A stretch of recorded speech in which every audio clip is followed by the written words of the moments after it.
through matchmaking workshops and programs. To date, RIAFCO, with the support of FMDV, made it possible to get a specific reference to a subnational development bank in the new urban agenda. This major achievement, historical in a UN document, has allowed to renew the dialogue with national government and donors, and we expect this growing interest from partners to exponentially drive a larger volume of funding and financing, feeding subnational development bank credit lines to local and regional government, and allowing for a more expert and professional local management of resources for infrastructure investments as well as service provision. Concerning FECOM, the Special Council Support Fund for Mutual Assistance is a public establishment created by the state of Cameroon on the 5th of December 1974 to support local development and promote grassroots democracy. The role of FECOM is to support regional and local authority in designing, funding, and implementing their development project. To this end, two major channels are put into use: the direct provision of financial resources to local authority and the finding investment project at the local level. The resources of FECOM are derived essentially from local taxation, especially part of council taxes subject to equalization. But we have also to add that FECOM is receiving resources from cooperation.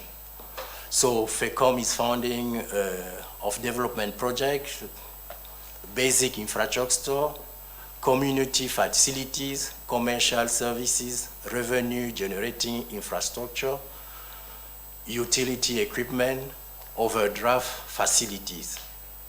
Furthermore, certified ISO 9001, FECOM has an environmental policy. In order to carry out a comprehensive development action, FECOM has just undertaken to certification to ISO 14001 version 2015 standard and environmental management, and this to lead in the short term to an integrated management system of ISO 9001 and 40001 version 2015. Lastly, the institution has undertaken accreditation to Grid Funds, Climate, and FMDV. To conclude my presentation, I wish to note that RIAFCO is the first initiative of this nature in the African continent, which brings together funding institutions around the financial intermediation and technical role to local authorities. Its vocation is to encourage peer-to-peer institutional and technical exchange, promote inspiring practices, sensitize toward initiative, intervention method, and to voice the view of members in international processes and to technical and financial partners. Thank you for your kind attention.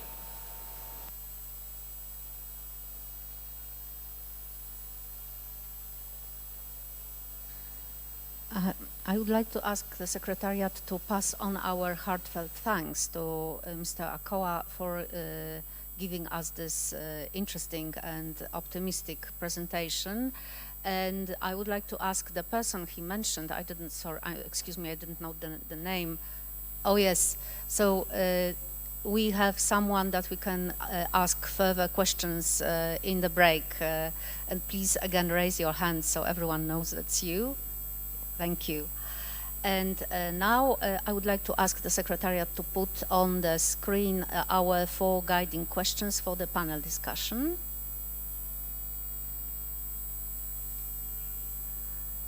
And make it a little bigger so that everyone can see.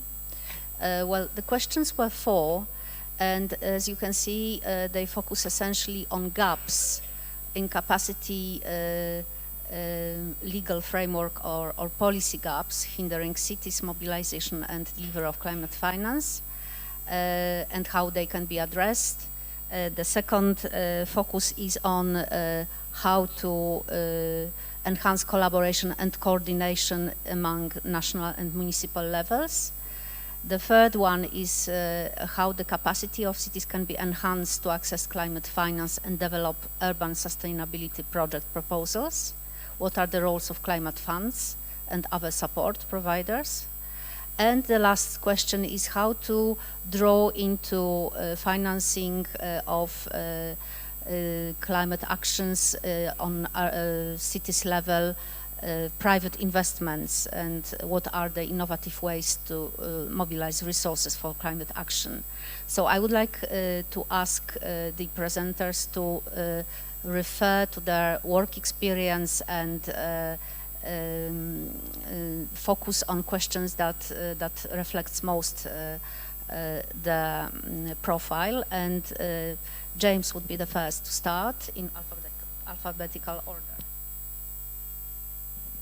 Thank you very much, and thank you to the SCF for hosting this session on sustainable cities. I think it's so important that we think about cities, partly because cities are where the carbon emissions are coming from. I think 70% of carbon emissions are now coming from cities globally. Cities are where the opportunity to take action really exists. Cities are where there is great political leadership, sometimes even stronger political leadership in terms of climate action than at the national government level. And of course, cities are where the people are. We see a massive trend of urbanization, and in fact the trend seems to be that a city roughly the size of Singapore is being created every month between now and at least 2050, if you look at the urbanization track. So this urbanization is not going away, and the idea that we must focus strongly on cities as a key area around climate change is something really important, and I'm really grateful to the Standing Committee for thinking about this and having this forum.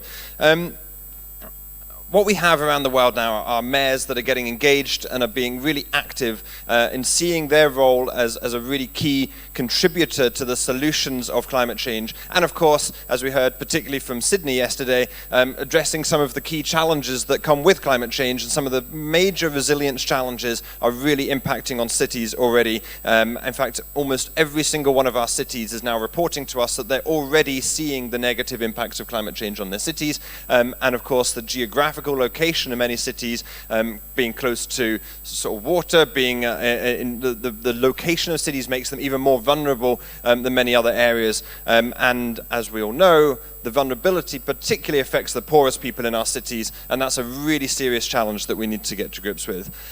What we also see around the world is that many of the mayors have the responsibilities to take action around climate change. The powers around transport, around energy efficiency, planning, economic development, waste management, resilience, water, a lot of that all sits at the mayoral level.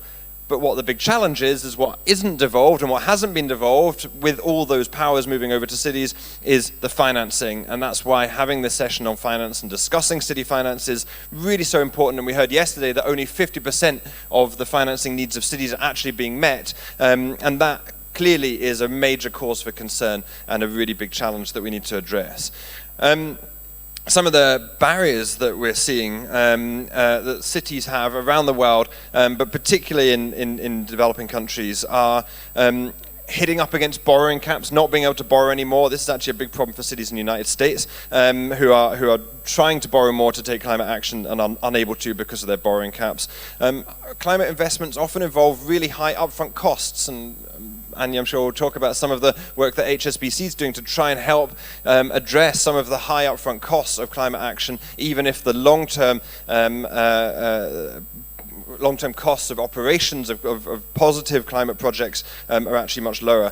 But in developing countries, we really see challenges around capacity, around creditworthiness. We heard on the video earlier about creditworthiness, and actually some of the big challenges are more actually the underlying issues. It's failure to collect own source revenue, or lack of ability to really collect own source revenue, lack of certainty of government transfers to cities, which means you can't borrow against those because you're not sure if they're going to come every year.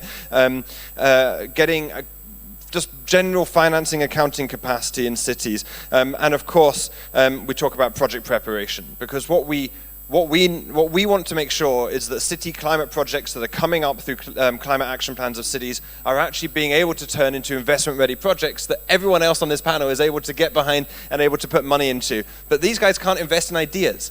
And this is the really big challenge that we see, is that cities are not able to get their projects up to the point where any of these people can take them on. The development banks struggle, the private banks absolutely struggle because the projects are not ready. And we need to get the capacity into city administrations to make sure that they're able to get these ideas, these big plans, huge climate plans that are going to have massive impacts on our global emission trajectory, as well as on the just transition, as well as on inclusion. These projects are not being prepared to the level where they can get financing.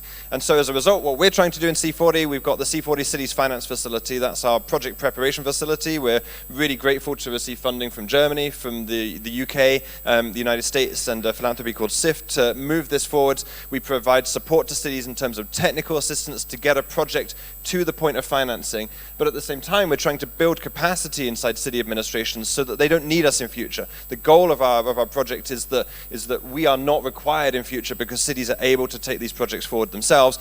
And then, of course, we want to capture all the learning that we have from our work in individual cities and get that out to the world so that can be replicated. It's all about replication of good ideas, replication of good practice, and not replicating bad things that have happened over and over. And that's a really key priority for C40. We have cities to share from one another, share with their peers, to build capacity from one to the other. Final thing I want to say is that at Habitat 3 in 2016, we published a call for action on municipal infrastructure finance. And one of the sad reflections on this when I was looking back on it is actually it's still almost just as relevant now as it was in 2016. We talk about reforming the development banks. I'd be interested in your guys' thoughts. But there was a really big challenge of the MDBs, which is that they primarily work with national governments. And in countries where there is a political challenge between the big cities and the national governments, what we find and what we see over and over again is that the city projects are not being prioritized and not being put forward because there's the requirement that national governments support the projects that are going through.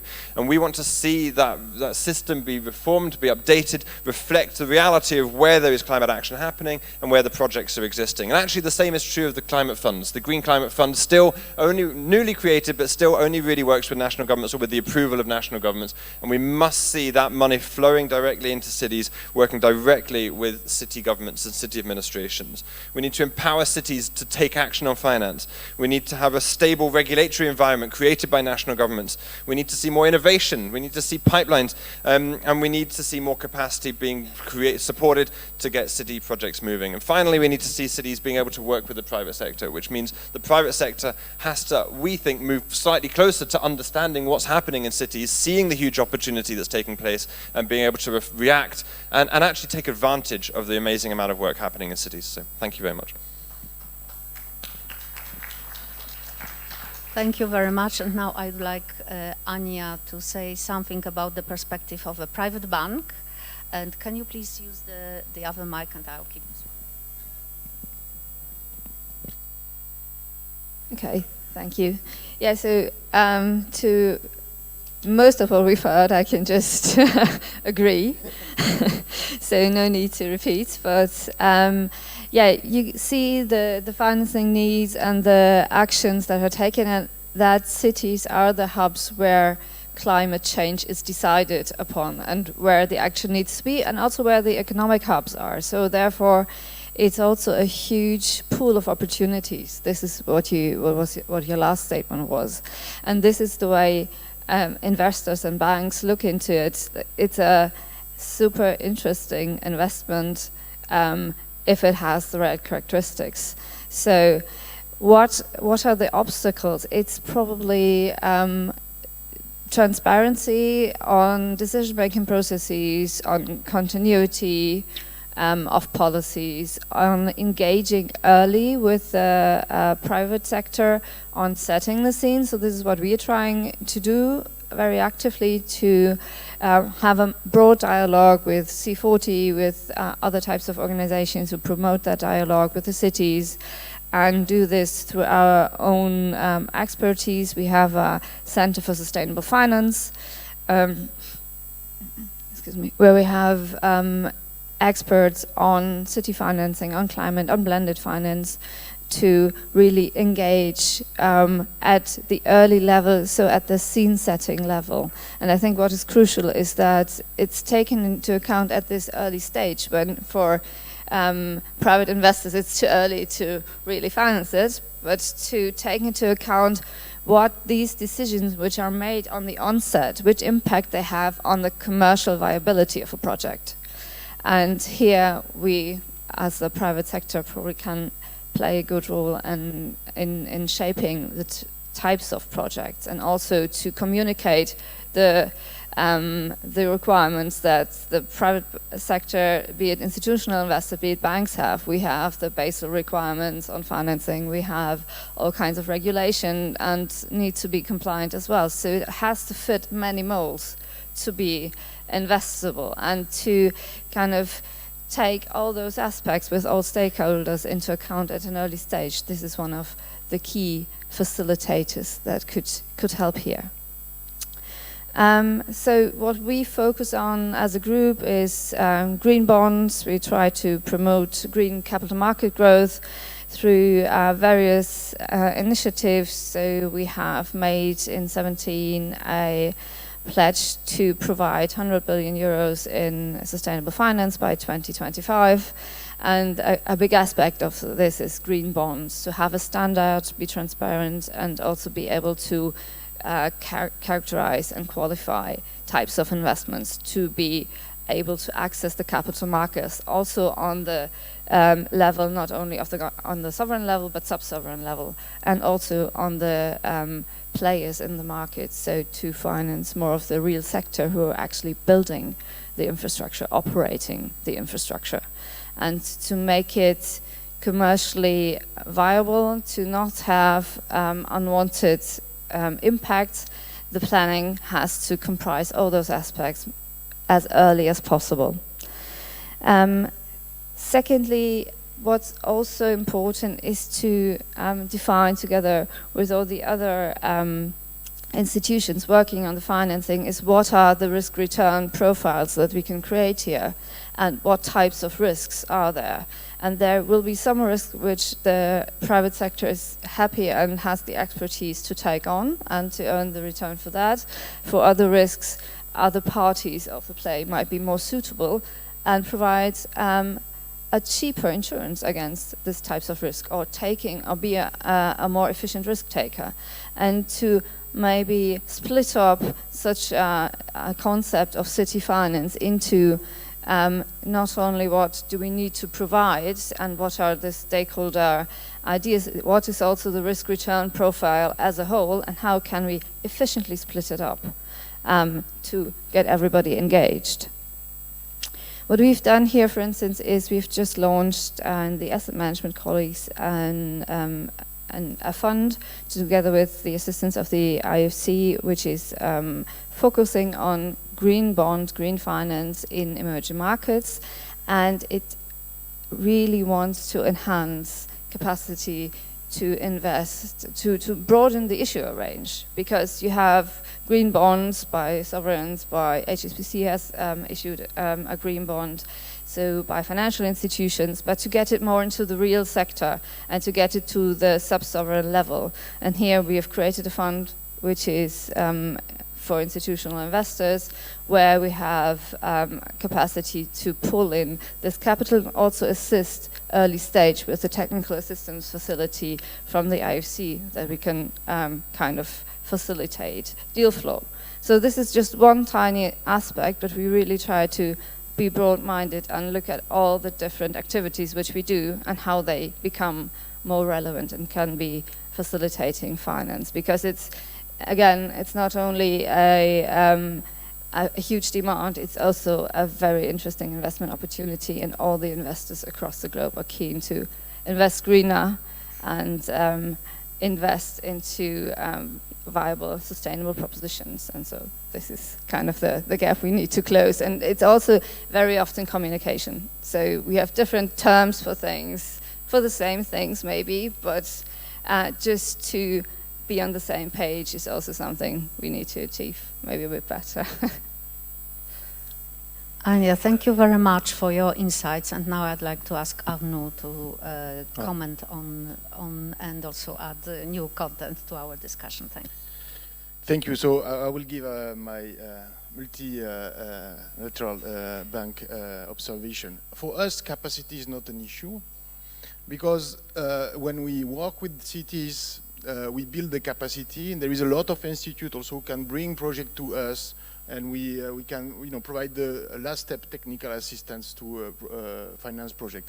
And why is that? Is because we have to be very selective. I like yesterday what the president of the Moroccan city mayor was saying. The demand is so huge, and we don't have much resources actually. So for us, it's a very easy job to find client and to develop projects, because the needs are terribly high.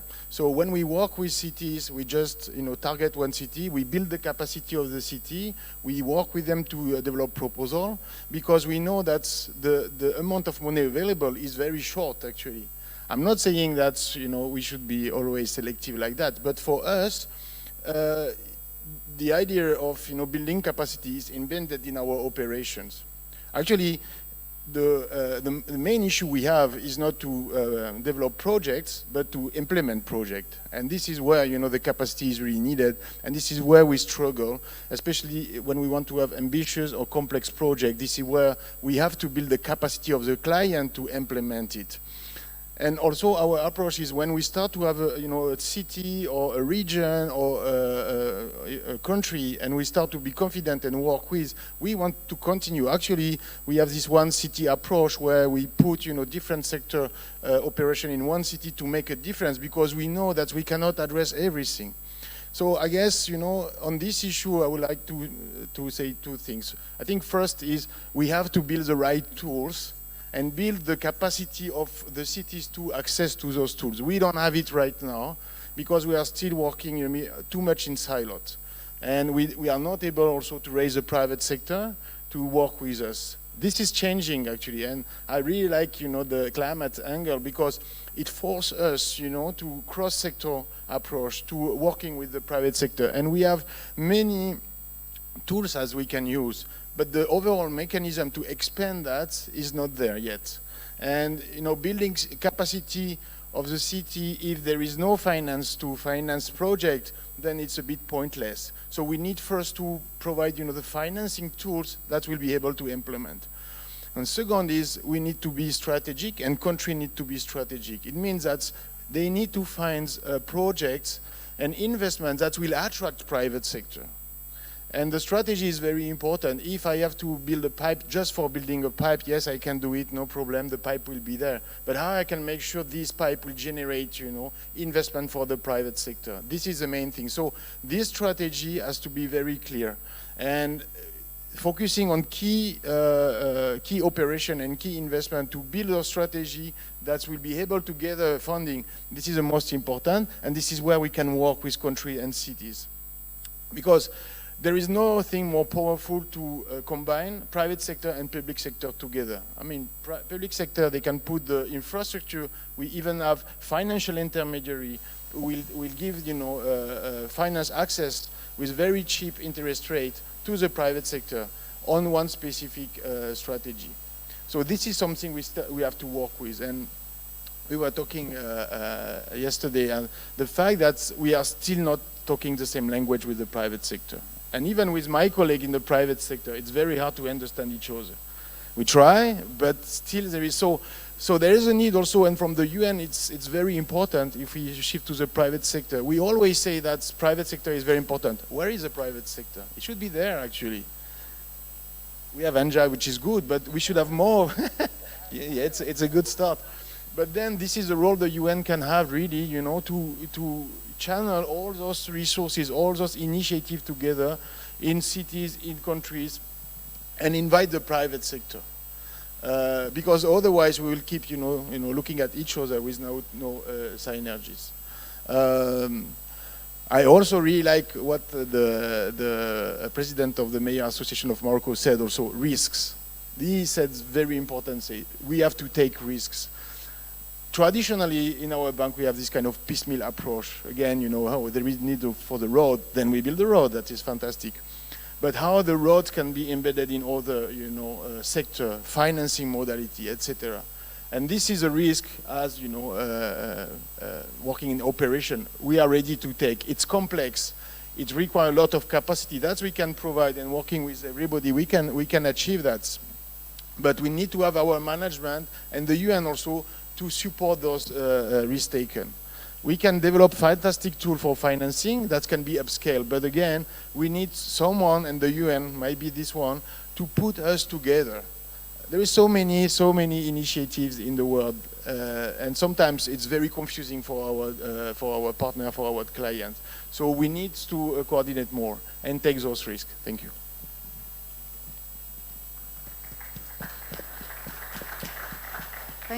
Thank you very much, Anu. And now I'd like Ahmed to continue our exchange of views. Thank you, Mira, and thank you the previous speakers. They make my life much easier now, or more difficult. I think we've been listening since yesterday. There's been a lot of good points on the gaps, and there's a lot of agreement and consensus on where we see capacity constraints and gaps in the financing and the financial flows.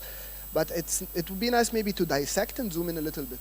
So if we start at the beginning at the constraints, as you broke them down in the questions, we do know that we have legal and framework constraints at the city level to access this financing. But then we also, on the positive note, see something like in the presentation, those subnational banks or development entities that enable us to do so. And from our experience at the bank, those are quite actually useful, and they've been quite effective in the recent years in mobilizing finance at the municipal level. We also see initiatives started by the MDBs, funds specifically customized for this municipal level support and to support projects at the municipal level. So this is one thing that may not be required for every single city.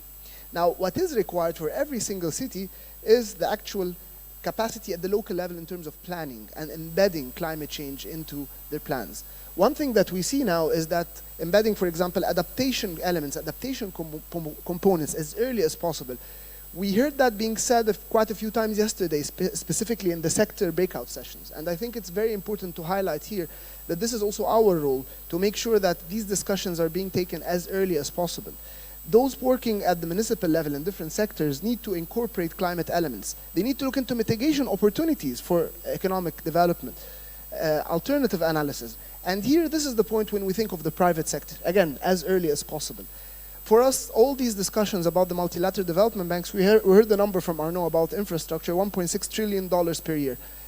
We might have some money, we might have, I think, collectively more than 75 billion in infrastructure financing every year amongst the MDBs, but again, this is a drop in the bucket.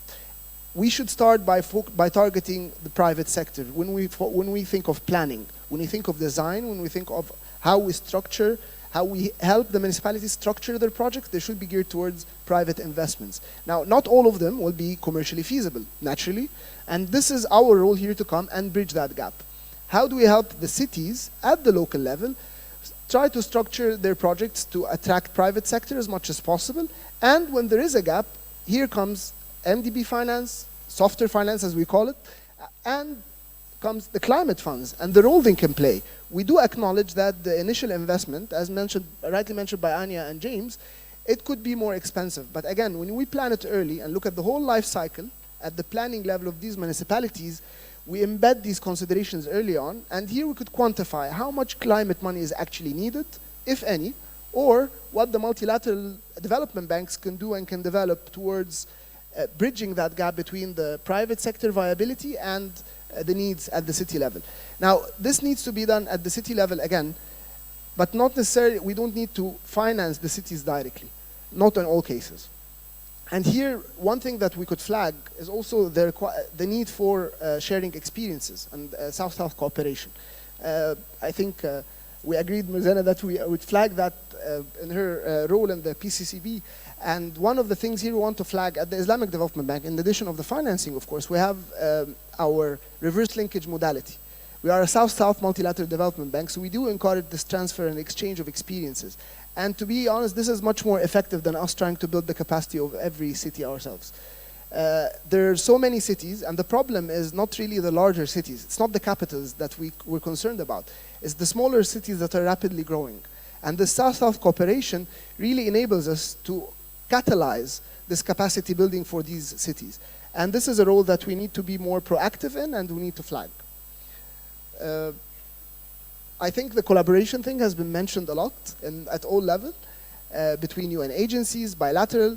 It was great to see C40 and the role they're trying to play with the coordination they're trying to play between financiers and mayors and decision makers at the municipal level. And I think it goes without saying, it's that climate change, because of the cross-cutting nature of the challenges we're facing, this effort really needs to be at a collective level. I think I'll stop at that, so thank you very much. Thank you very much. And now I'd like to ask Alexandrina to give us the World Bank perspective. At this stage, I will need to collect my thoughts, not to repeat. There was many great points made. I think to echo some from the higher level perspective, policy perspective, I think climate finance, because climate finance is driven quite a bit by the priorities that are identified at the level of NDCs.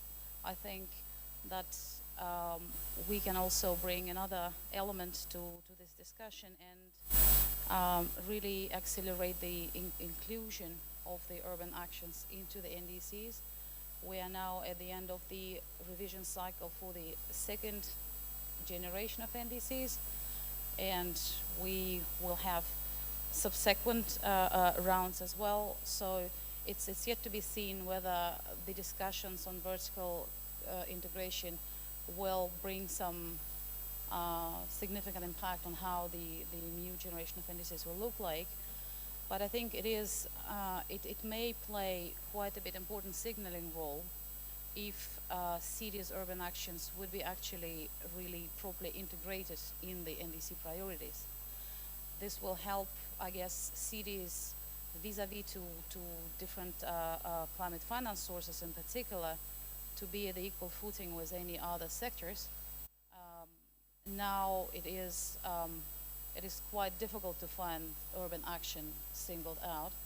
And from our experience, for example, through the NDC support facility that the bank is leading, these discussions on integrations are really requiring a genuine coordination and genuine collaboration. You cannot really integrate this angle of climate action through in the mitigation part or an adaptation part of the NDCs without really thinking through how the policy signals, how the regulatory frameworks would need to be adjusted to ensure that there is a synergy, and this integration also at the end of the day may help cities to aspire for a certain pie of international finance that will be flowing through the NDCs, hopefully more and more. And another part of the dialogues that we had through the NDC support facilities and other projects is that a lot of the discussion and a lot of ongoing effort goes into translating the NDC strategies, NDC goals into investment plans and thinking about how to strategically mobilize different type of finance, how to optimize domestic sources, how to improve fiscal systems, incentives, tariffs, and so on and so forth, to really ensure that the scarce climate finance is flowing toward projects where this type of finance is the most important and can bring the maximum value. I think from the climate finance providers, this aspect is very important because at least from the MDB's perspective, we are adhering to this principle of maximizing impact of development finance, and therefore something that also Ahmed mentioned, there is an attempt to always maximize the use of all other type of finance before we use the scarce climate finance, in particular concessional finance. So bringing bringing different sectors in this discussion is already very challenging, because it puts forward and really points to the significant policy inconsistencies that sometimes exist. And bringing cities in these discussions is also absolutely critical, because this will really help to solve the situation, at least enhance the situations where cities may have significant potential to contribute to the national and global action, but they will be prevented from doing so because of regulation constraints or policy constraints at the national level. So this is one point. And another, I think that we discussed on sort of a variety and complementarity of different support that can be provided to cities. What we observe in the initiatives that are led by the bank, for instance, the City Resilience Program that was established in 2017, or the Global Platform for Sustainable Cities that is funded by Jeff and led by the bank, that this facility is really aiming to provide a technical assistance and capacity building in a way that it really creates sustainable capacity, and as well and goes much beyond the activities that are directly supported by climate finance or other type of concessional finance. And they do so by really trying to provide the support throughout the entire project cycle, starting from early conceptualization and even diagnostic, and going to the stage of planning and then implementation, and even providing targeted financial advisory services if the projects are sufficiently ready. And I think that, I mean, we can talk about it a bit longer, but we don't have time, I guess. But what we see, at least in the City Resilience Program, that this targeted support at a very early stage that other panelists also mentioned is really critical. For instance, focusing on resilience, this particular program brings to cities the best available geospatial tools to really screen the exposure of risk of cities to the risk of climate change-related risk or disaster risks, and then this allows to incorporate this type of risk scenarios and impacts in a very early stage in an upfront planning. And so this creates the solutions then are tailored to this spatially informed and planning that is much more able to connect this natural and built environment. So all for the provision of support as soon as possible, but also try to target it to the point where the projects are close enough to investment and financing. Thanks. Thank you, Alexandrine. And I'd like to thank all panelists for the insights. Before we go to questions, quickly, I'd like to thank you for drawing attention to some of the issues that repeatedly came up, like the need for building capacity in cities, and also the need to engage private sector, which I think paradoxically private banks have a role to play in attracting private investors to green projects by simply creating financial products, as well as creating a fashion for that, because very often private investors are guided by fashion in investing in real estate or in other, let's say, people buying periodically houses abroad or the same. So I think that creating fashion for green projects is one of the challenges that private banks who interact with private customers have a role to play. I also agree with what you've mentioned, that we need to draw private investors into our deliberations, that we cannot work in silos, and that we need more private investors present here. And last but not least, I agree with Alexandrine and with other speakers that we need to engage more with regulatory frameworks that would not only enable investment but also protect cities and investors from various market failures that may arise. And now, yeah. Yes, please react. I think I touched something. Yeah, also, I mean, because we think about cities and cities development as a fatality, but we should be able also to design projects which reconcile urban area and rural area. And this is a key issue, actually. We are talking about silo between private sector and public sector, but the silo between urban and rural is a massive challenge. When we know the disconnection between rural economy and urban economy is one of the biggest issue in terms of development.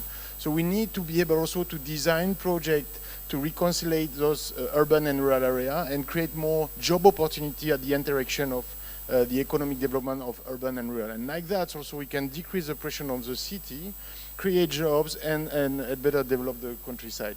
So this is also something, some angle we need now to be ready and help the cities to and the country to develop this kind of program because they are barely existing now, and this is something we should look at.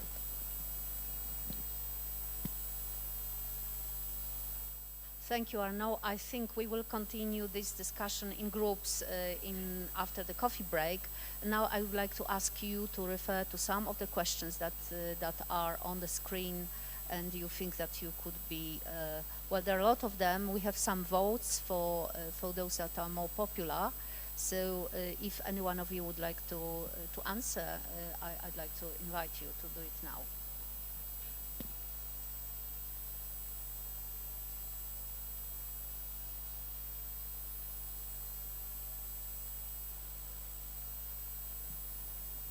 I think I'm smiling because I see the million-dollar question, what is a bankable project?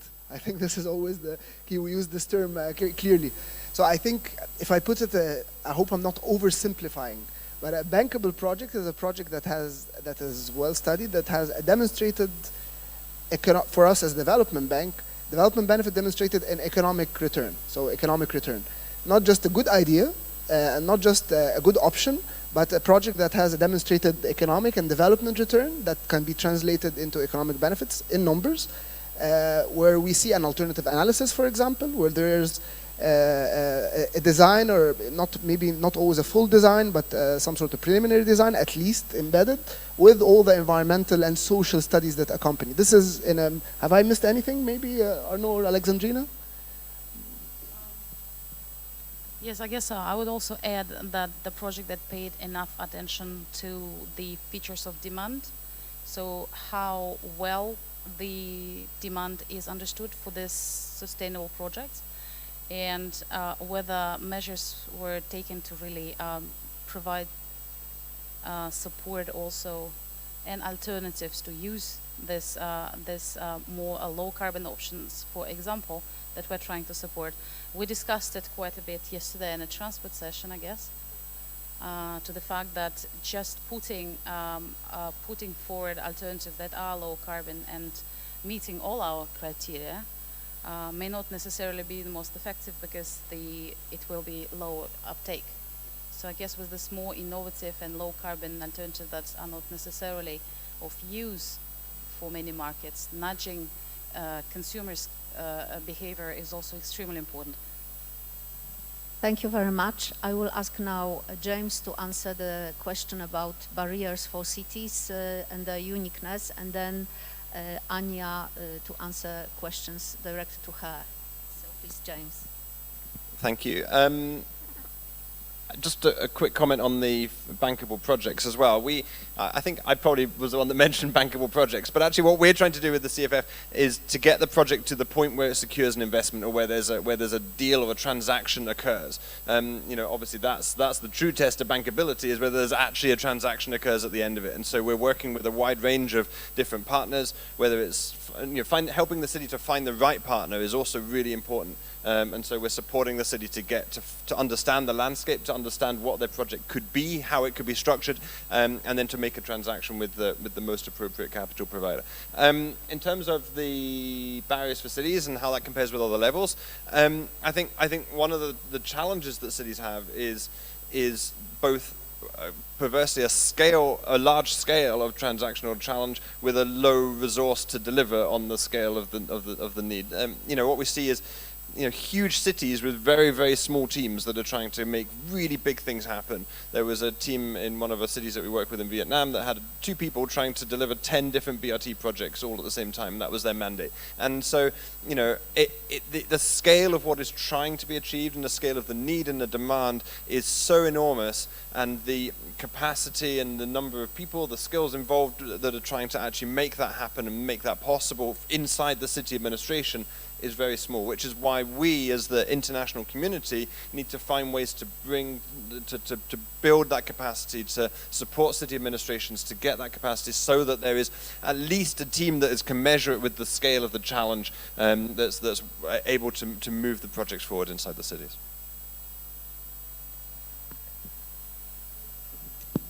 Just on the barriers, I would add to the barrier of that is also the regulatory framework, and again, the way we're structured, for example, by financing, that they're not geared to borrow money.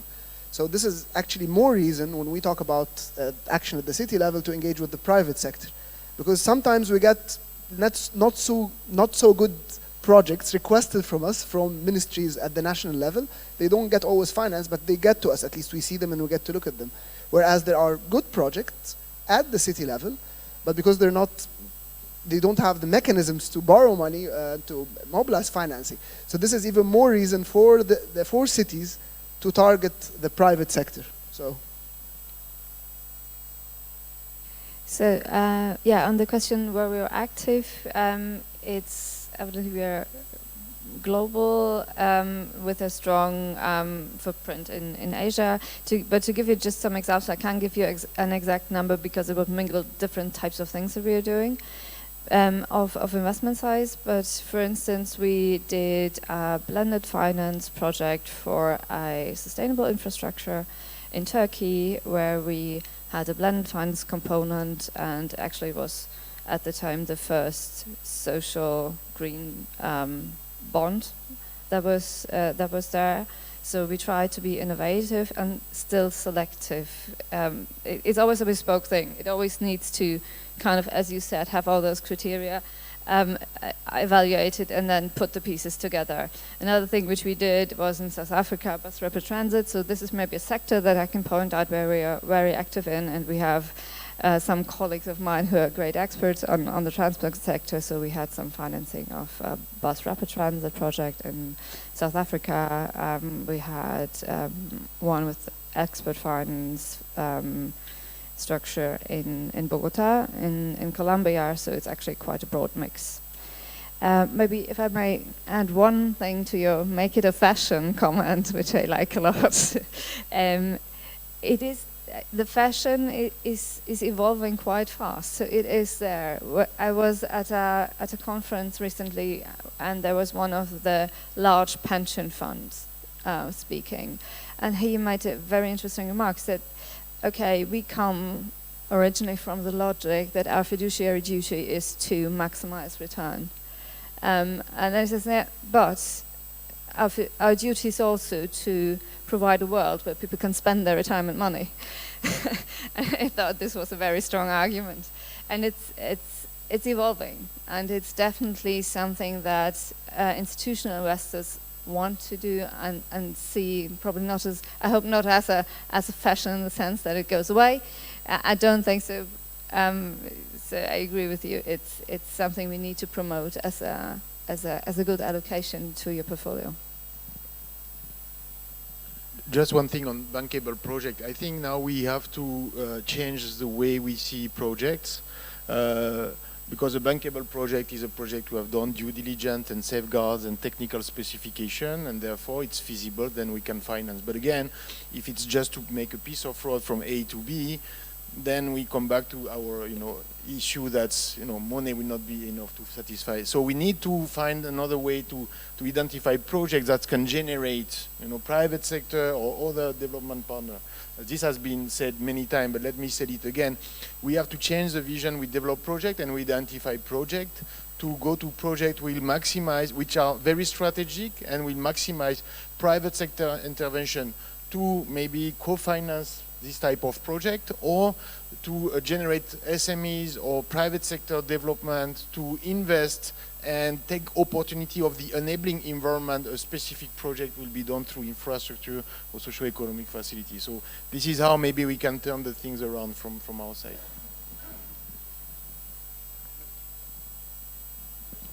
If I may just oh, add very quickly to okay.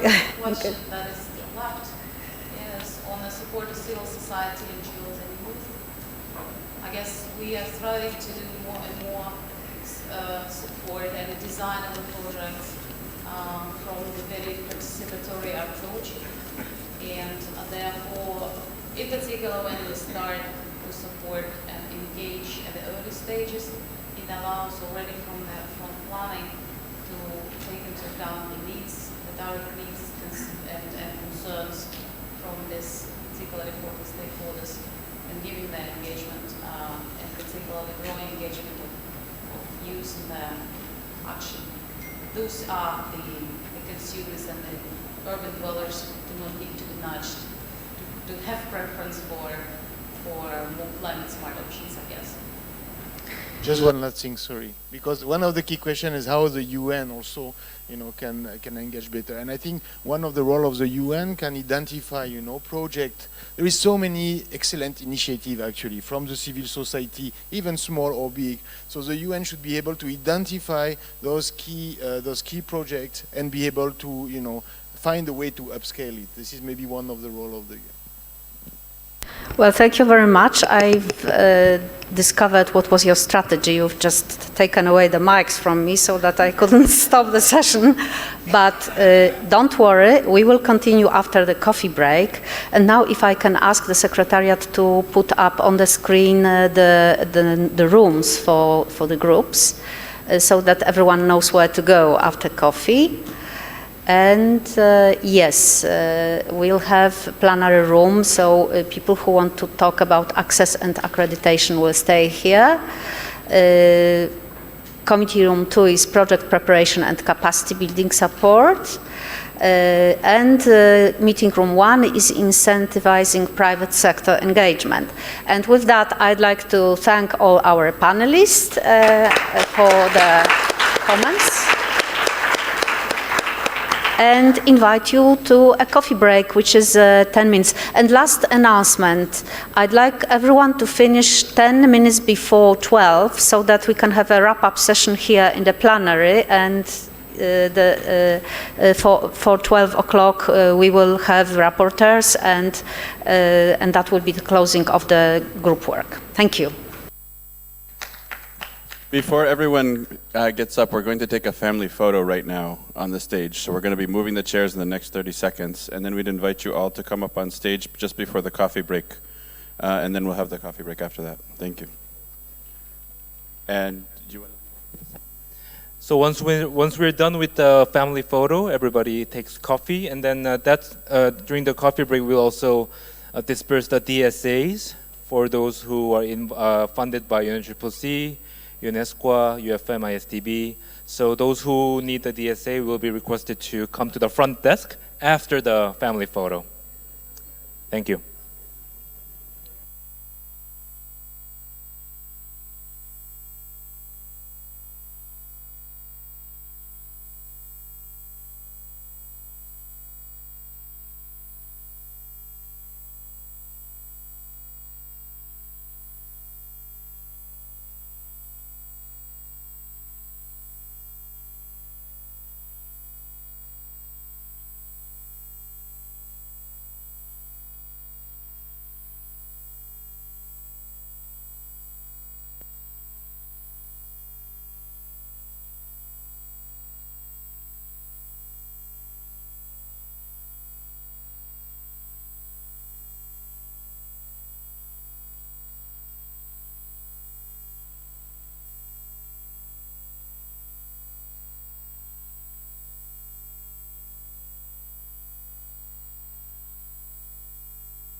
We would like to welcome the taller participants to stand towards the back for the photo. Please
Check.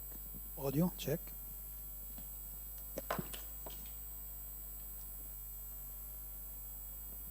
Check, check. Audio, check. Check. Check. Audio, check.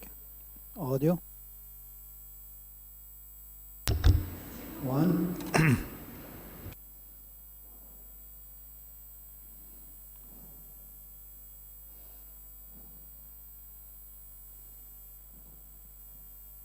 Check.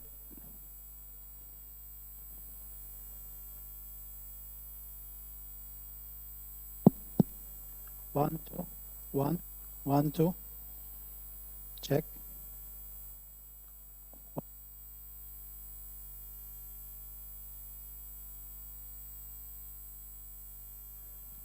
Check. 1, 2.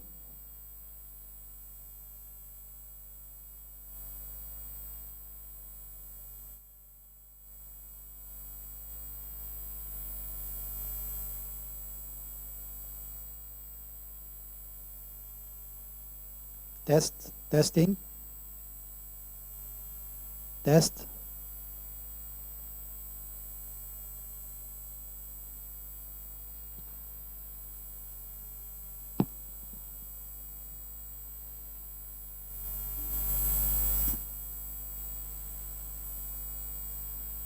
Test. Okay, good morning. Should we start? Okay. We don't have too many people, but... Former advisor to the minister and former director to Green Climate Fund. Right. Currently, Yeah, okay. and instructor if you want to mention that. Okay. Given that this is a session where we are trying to talk about how can cities access more climate finance,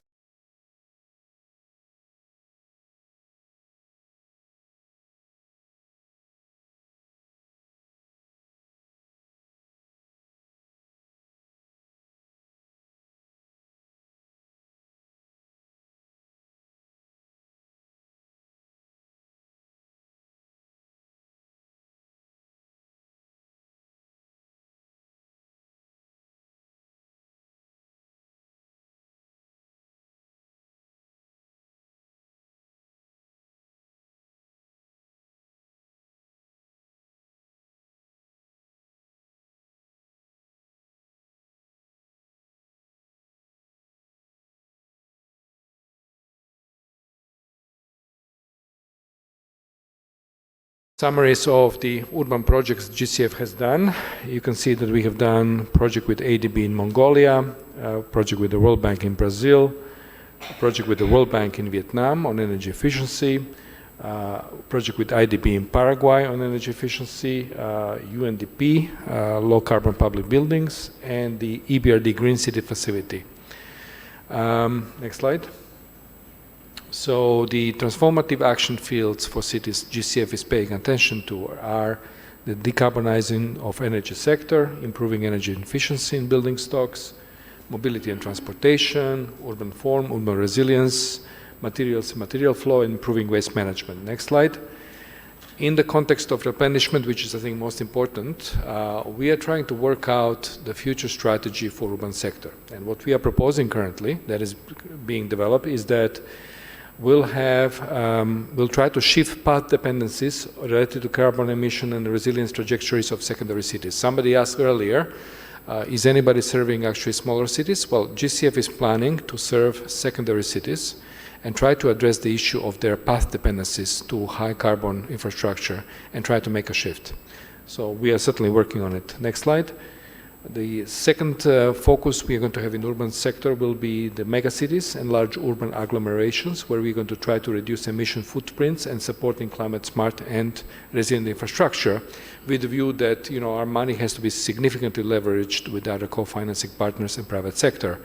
In fact, we are currently preparing a project of ADB in Shandong in China, which will hopefully come to B24 for consideration of the board, where we're going to leverage from 1.5 billion on financing, 12 billion in private financing. So we are trying to learn our lesson. Next slide. So these are the two flagship ideas that I want you to keep in mind. So the GCF will continue to have a very strong focus on cities, secondary cities and megacities. And next slide. And we have a number of partners that will help us on our journey. So that's just a short introduction. Rona Munir is our consultant and previous NDA for Egypt, and she's going to try to tell us what is a case that we can learn from Egypt. Thank you.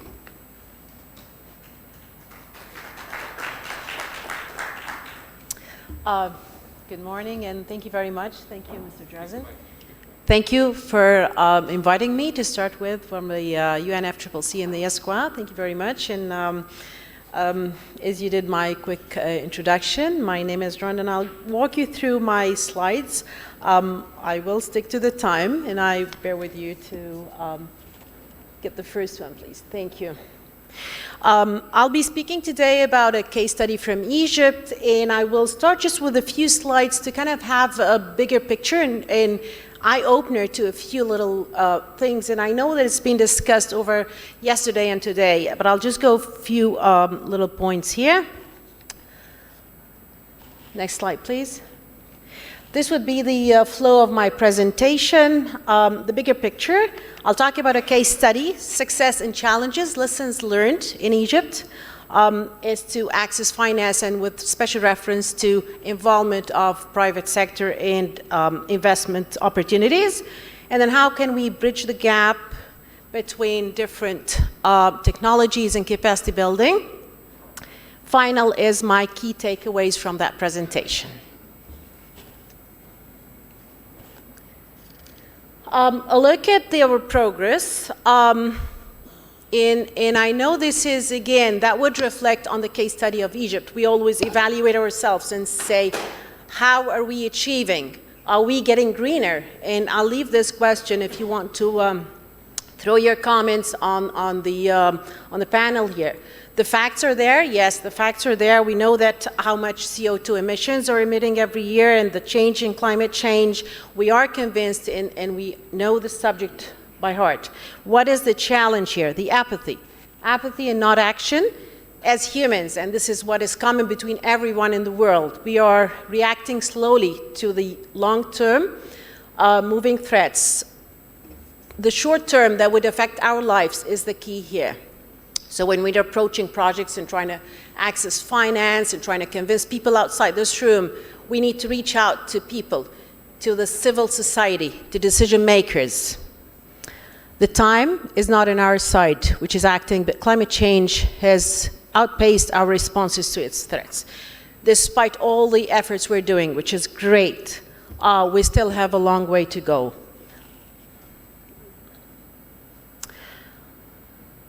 When I looked at that, climate change professionals, this is us here in the room. When we're talking about engagement of private sector, how many of the private sector are here with us today? We need to engage them. We need to have a dialogue, the same communication way to talk to them. They're talking about profit, which is one of the elements of the triple bottom line. And I use the triple bottom line definition here with people, planet, and profit, because private sector thinks about profit. So how can we engage them and get them listening to what we're talking about? Decision makers, how can we on a priority list for the decision makers? We've been talking about climate change for a decade. how much have we changed? Do we need to have a different approach or not? Same on the global level and on the country level. So we need to engage the civil society more with the private sector. We need to involve the academia with the research and encourage the capacity building of the country. That's saying if we want to do different results, then we have a different approach. So our approach to tackle climate action and lobby for climate finance might take us another thought. My next part is Egypt's 2030 vision. And I've listed the 4 key objectives from the 2030 vision here. The first one is the national and sustainable management of natural resources, the pollution reduction and integrated waste management, protecting Egypt's rich biodiversity, and finally the meeting and the international and regional obligations and conventions. So that would take us to the Paris Agreement. My next slide is taking us to the GCF unit, and I'll talk very quickly, briefly about the challenges we went through when approving. We've had a set of projects approved, both on a local and a regional level. The GCF unit was established to serve the Paris Agreement and to limit and reduce the greenhouse gas emissions, to adapt to climate change. The investment criteria was the key point here for us to have the right fit and to prepare the concept, starting from the concept note, the proposals, and to meet the investment requirements or criteria as such. So the first one was the country ownership, public and private sectors involvement, potential sustainable development, efficiency and effectiveness of the project proposed, impact potential, promoting a paradigm shift and responsive to recipients' needs of the local vision. So to align with the 2030 vision and the priorities of the country. How we did that was through the cooperation and coordination between the NDA and creating a national steering committee. That's my next slide here.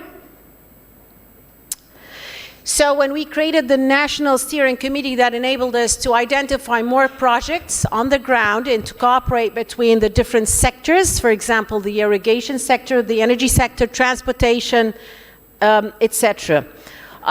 What we have here, the 2 highlighted sectors is just an opinion here. If we can include more from the academia sector and the startups. As time is going by, we can see more startups coming up supporting the climate action initiatives, but they're lacking finance. They're lacking how to expand and get it into a bigger picture. The other part is the academia. The academia would help us with the capacity building, with the research institutes. And I can see a lot of the participants here from different research institutes. However, looking at the country level, and specifically I'll mention Egypt for that we don't have enough programs as undergrad and postgrad programs that would support climate change. And this is the key. We can have their support and capacity building that would cultivate the next generation of climate change and environmental experts. These will be the leaders that will come up with the recognition and the understanding of climate finance and climate action, along with the investment criteria. Next one is the flow of how we went through, starting from the concept notes, preparing concept notes with the country ownership, and fulfilling the investment criteria for our projects. The next step was mainstreaming in preparing the project proposals and in coordinating with accredited entities for implementation and financing. And final, ensuring that focused national consultation is conducted for each project on a national and a local level. So these were the steps that we went through in the listed projects we had.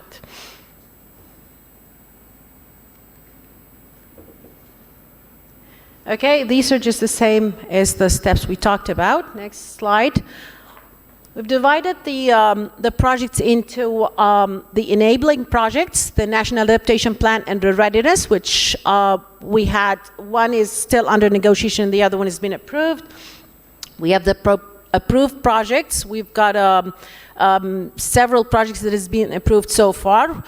However, this has been the first batch of projects, and usually with the first batch there's a lot of learning curve from both sides, I would have to say. There was a lot of support given by the GCF.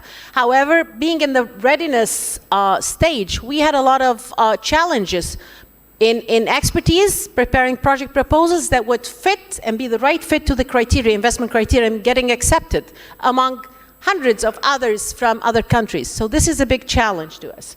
The other pipeline projects are still in process, and again, the steering committee is helping to get these, and the continuous evaluation and monitoring of the process would improve it as we go along. So these are the two enabling projects. However, I still see is more capacity building to be added to help the readiness support, as I said, getting more expertise in the field that would be able to prepare a professional project proposal that would meet the requirements, whether we're seeking funds from the GCF or from other sources, creating more dynamic strategy to get this happening and on the ground. So this is a list of the approved projects. Some of them are on the national level and on the regional level. We managed to involve accredited entities and the implementation bodies with the EBRD. These are two examples with the EBRD, one on the national level and the other one is on the regional level. So these are success stories if we go through them. There is more. There's one more that has been approved. It's still accessible on the GCF. I'm not going to mention it here on the slide. However, out of this part, I would say challenges are there. Key things are to get more professional expertise / capacity building. And trying to, a solution to that is, again, involving more from the civil society to help us prepare the proposed projects, identify more projects with the national strategy of the country. So these are the key challenges to sum up this part, which is the time and expertise needed to negotiate. By the time we're looking and training expertise in that field, the changes in climate change is speeding up. So time is challenging here. We have to find arms and other sources that would help prepare the right project with the right fit, identify the priorities. Attracting and engaging the private sector. Again, if I look in the room here today, there's none from the private sector. If any, please just put up your hands. So if I go outside this room and I start to talk to private sector, how can I engage them and attract them? This is a key challenge, I think. And as we said, even in cities, renewable cities and in all cities, companies, investors, what do they care about? They care about their quarterly profit, investment. So unless we find a way and an approach to talk to them with the same language, I think we'll continue to be in this kind of unknown progress. And then access to climate finance. We're going to find other mechanisms to secure finance. I've added this is what's happening now in Egypt. This is the development of 20 new cities in Egypt. Since the topic today is talking about the new and renewable cities, where do we stand from this topic and how can we get engaged? Yes, we do have 20 new cities that are in progress with rapid urban development. They're all sustainable. They're fulfilling the economic, social, and environmental. They're creating jobs. They're trying to alleviate pressures of urbanization, population density in Cairo, trying to come out with impacts on the environment and supporting climate change. But where do we stand here? How can we support and have this as sustainable as possible? Again, engaging more private sector within the new cities. We have private sector working, private developers. How can we attract them? How can this be profitable to them? I'll mention here two sectors, and it applies to both. We can work in parallel with the existing cities in trying to have more renewable, sustainable ideas to flow in, and also with the new cities. I'll focus on solid waste management and transportation specifically. We do have issues in Egypt with solid waste management and transportation. And again, technology worldwide is there. It's just to secure the finance and get it right at where we need it. I'll mention some international strategies and examples with innovations that we can use. We don't need to reinvent the wheel. We can look at specifically where the Green Climate Fund, the headquarters is. They have a clean city, a sustainable city, and they have a pneumatic waste collection system. It would be a challenge to implement this in our old cities. We can look into the new cities and have something similar. We have net zero homes from Canada. You connect to the grid and collect credits for that. That's energy saving and reducing. Electric cars in Netherlands, etc., etc. The next one is a sustainable city in Germany. Can we have the next slide, please? Thank you very much. And each and every one of these examples, and then Masdar in the Middle East, these are all sustainable cities. Yes, we need to adapt every example to when we are very careful to apply this in our countries, in our own countries. I will mention two successful stories from Egypt and how this could be implemented. One is in Alexandria and was in Cairo. The Alexandria one is involved the top management, and they have the recognition of the climate change that was implemented. They have electric buses. And the train, the metro, is being operated. However, on the other side, in Cairo, we could not do this. Again, the key challenges here is to have the integration on a city level to get this implemented. One other success story is having the taxis that are turning into natural gas, and this is like individuals. This is small, medium enterprise projects. So these are some just examples, but again, it goes to what? Decision makers, how to integrate the decisions and get it on the ground and happening and successful, and to access finance.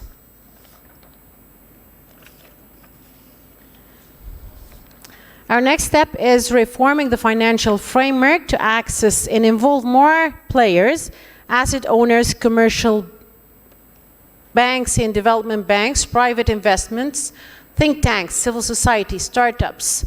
If we expand our vision to access to finance, I think this will be a key here. Next slide, please. And finally, these are the takeaways. I think there is one missing about the academia, and I have an example for that. I have an example of thank you very much. Two universities trying to achieve and launch a program in climate change. One is a public and the other one is a private. Again, the demand and supply, recognition of how important that is, cultivating the next generation of experts that would help us in achieving our goals here today. Lack of finance, this is one thing, and again, commitment from management on the other hand. On the private case, it was the profit mainly in achieving the goals also. So as we've speaking here today, I think again, involvement of the academia is a key to help this process happen. Next slide, please. And then the conclusion here from the first part is how to make a priority to decision makers. Be on a priority list. If we're now in number 20 on a priority list, we need to take it up to 10 and 5 to make more tangible and happening decisions. Getting support for climate action and understanding and engaging stakeholders and engaging private sector more. The second part is having an innovative approach to convince the world to take climate into action. On the Egypt level, further access to climate financing and increasing knowledge and capacity building. The more awareness we have, the more capacity building, the things will move faster. Accessing finance and getting things happening on the ground. Thank you very much.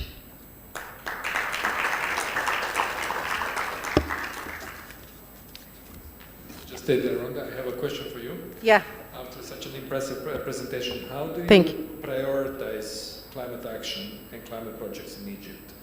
And what kind of filter you would apply to really understand which projects deserve climate finance support, for instance, from GCF? Prioritizing would follow, I mean, we have the 2030 agenda and vision that would support sustainable development and have an impact in the resilience on the country with a higher level. So with the cooperation with other concerned ministries, identifying the projects that would impact humans as such and create more jobs and support sustainable development, and having the list prioritized. The adaptation impact only or mitigation impact? Do you consider Thank you very much for that question, and I had it on one of my slides. And looking at mitigation, but the long term, the adaptation, which would affect more and have a support to sustainable development, would be a key here. Thank you. And so how many people live in Egypt at the moment? 100+ million. And the new cities would host 30 million people. So this is another kind of future plans. Yeah. Okay. And tell me, do you know, other than GCF, is there any other climate funds reaching Egypt at the moment, in terms of GEF, the climate investment funds, and so forth?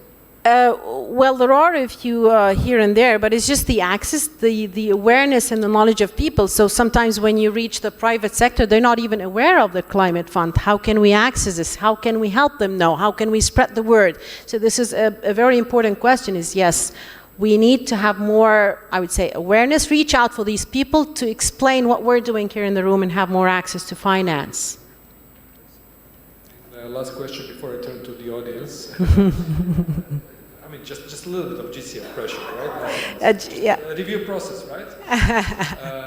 When you talk about 20 cities, are these cities in any way prioritizing low carbon infrastructure? Is there any green city action plan or any methodology behind low carbon infrastructure, resilient infrastructure that's going to make sure that these cities are actually compatible with climate objectives of Egypt and of the Paris Agreement? Thank you for your question, and the answer is yes, to my understanding.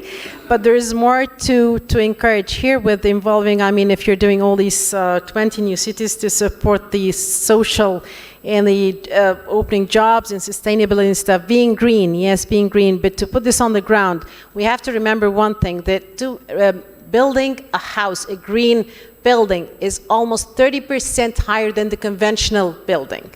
We also, it's not only the finance issue, it's the labor, the skilled labor, starting from the project manager, engineers.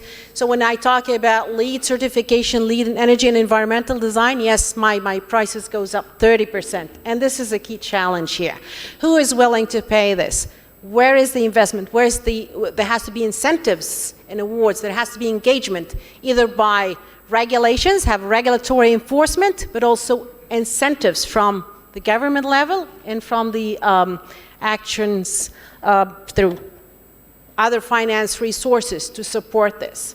Without the extra recognition, and I give you an example, if you're doing your house and you have very limited access to even the funds, I mean, yes, you asked me about the population, let's just talk about the new cities, 30 million people.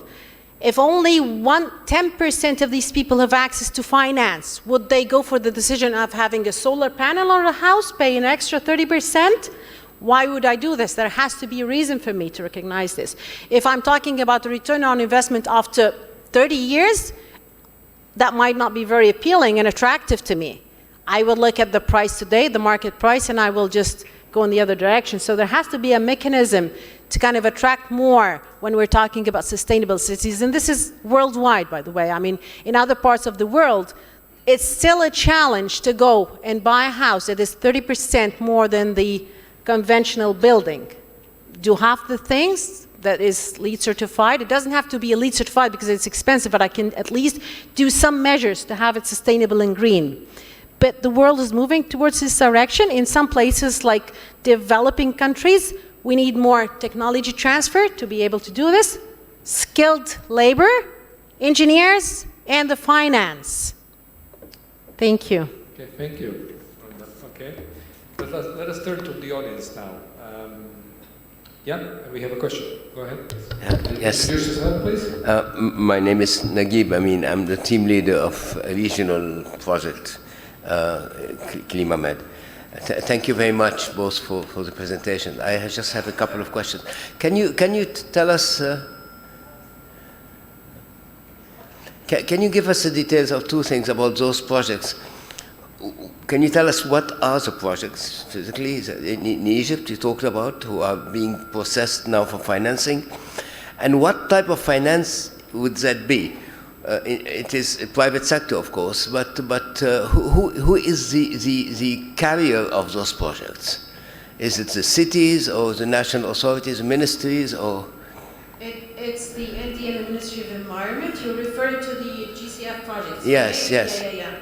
Yeah, so these are the approved projects under the GCF and in coordination with the Ministry of Environment, the NDA. Right, and what type of projects are there? Is it solid waste, road? Renewable energy financing framework, and the other one is the energy financing, sustainable energy financing facilities, and one for enhancing climate change adaptation. And what is it about? I mean, how? Is it in housing?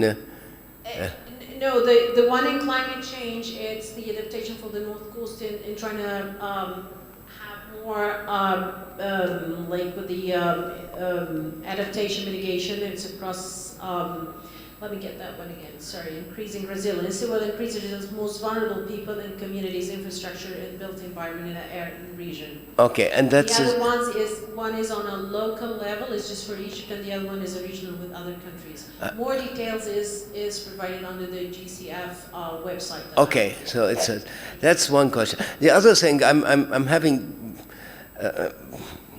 I'm just having questions and wondering about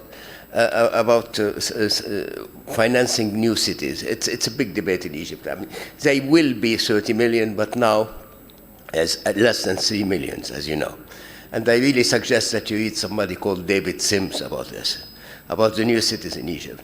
And there is a big debate about the urban sprawl of the cities, about they are really basically addressed to the richest part of population, etc., etc. So it's just very difficult for me to see how we can adapt climate change on the new cities. It's easy to finance. You get entrepreneurs and they do more and more and more building, while we're leaving behind 60% of the population in the slums, in the informal areas.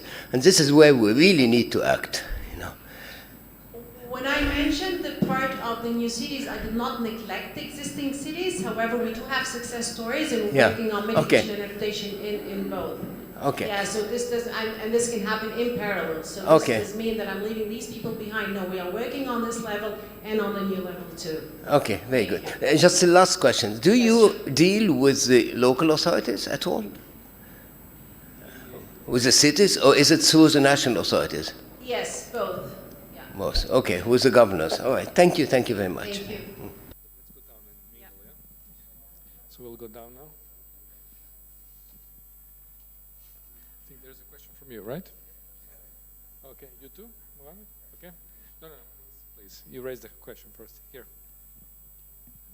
Thank you so much. Well, thank you very much indeed for the presentation. And I think I would like to ask a question really about direct access from national entities and how, but link that to how to make this a little bit more systemic. Because it seems to me that, oh, by the way, I'm from the United Nations Capital Development Fund based in New York. And it seems to me that one way to accelerate the climate action to reach more people, I mean, you asked a very good question about how many people live in Egypt, etc., is to try to accelerate the direct access and for entities like GCF to have partner institutions, be they national development banks or be they ministries or other entities that can make more systemic the incremental cost of the contribution to the incremental cost of climate adaptation. So that it's blended into fiscal systems in national countries or blended into the national development banks. I know it's a big thing, but that's what we're working on right now, together with your colleagues. Yeah. Wonderful question, and it's a difficult question from GCF perspective. So I'm running urban energy and efficiency portfolio, and I'm a lead expert, and I can tell you that I have not seen in 3 years of GCF one good project from direct access entities in urban space. And there are 2 or 3 reasons for it. One is that they simply do not have enough capacity to do so. Secondly is once they have one project running, they cannot worry about the other project running. So they accept one project for 10 million, they cannot simultaneously develop another project for 10 million. So there are quite some. So obviously, I mean, there are a number of GCF board members here. They'll tell you there is a very serious work focusing on better direct access entities accessing climate funds, but they have so far not been able to really bridge the gap in project preparation. So there are two issues there. One is, of course, GCF will continue to work very strongly on building capacity for direct access. But secondly is that direct access entities have to engage more with the project preparation facilities that are actually financing the early preparatory stages, because I have simply not seen a quality necessary to really raise the urban projects. So when we talk about cities, it is really primarily that we're working with MDBs. Yeah, because only MDBs can prepare serious interventions. We need, as GCF, to show transformation, paradigm shifts, 6 investment criteria, and so forth. So it's really a serious challenge. So I think the primary challenge is to address the capacity issues and gaps, and the second challenge is to work much more closely with project preparation funds in bringing more preparatory funds to direct access entities. That'll be, but it's a complex issue. Yeah. Thank you so much, and thank you so much for you and Randa for the presentation. I think when it comes to transport, things are much more difficult, especially for developing countries. Energy is easy, you have big investors, you have a government, you have so on and so forth. But when it comes to transport in developing countries, usually it is SMEs. And it is the poorer part of the society that owns this. They have like a minibus, they have a tuk-tuk, they have a motorbike. So my question for you as GCF, those projects are not as easy to prepare and as easy to assess the risks that relates to the financial risk, the environmental risk, and all this stuff, that the requirements that the GCF has to allow for funding projects. At the same time, those kinds of projects, they don't have any other source of funding because the CDM is not there anymore. So as Randa was saying, like the white taxi, the natural gas tax in Egypt, I don't think if this project has come to the GCF, it would have flown, because you apply very strict standards and physical standards and all these requirements. So from your point of view as an expert, not as a GCF, as an expert, how can we find the right formulation and the right financial institution that will provide such funding for such very challenging issue, which is this SMEs in transport? You go anywhere in developing countries, including in Beirut, you see that a person owns a car or a person owns a microbus. How can you have like a collective project? It would only come through the small funds, which would do the direct access, but for them to be accredited in the GCF, it is like years and years, and it's a very difficult process. So how can we do this? The capacity building for people to prepare a project proposal, and the institutions that can access the funds from, mainly now is the GCF. So your views on that? Thank you. Yeah, not an easy answer, of course, as you could imagine. The first question is always there has to be a proper regulatory reform, yeah, that really provides incentive in the right direction. So first of all, how do you define your transportation strategy? It has to be transit-oriented development, a higher number of passengers per vehicle. There has to be, structural measures in place to discourage use of many cars on the road or many inefficient minibuses. So there has to be sort of a regulatory push in the right direction. Secondly is there has to be, I think, provided financial incentive from the government or some form of public-private partnership, yeah, where the minibuses can actually bid for concessions on routes.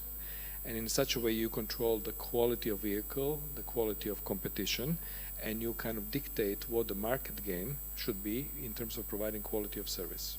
Yeah.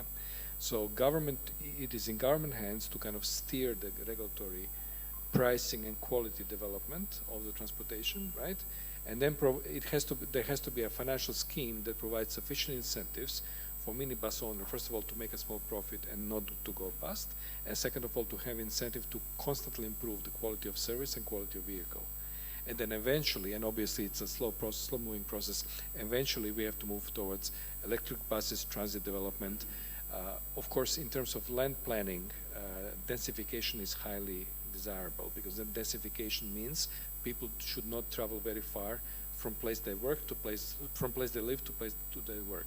So that's all. So it's both combination of macro and micro measures, but you do have to provide strong regulatory framework that is moving towards actually providing incentives for people to provide better service, to make some profit so they can continue to invest in business, and eventually to move towards electric vehicles, where again government will be providing the electric infrastructure for vehicles to be charged. So that's really that's really what I think, in a short answer to complex question, what has to happen. Okay, come on guys, how do you want cities to get climate finance? I think it's an important subject.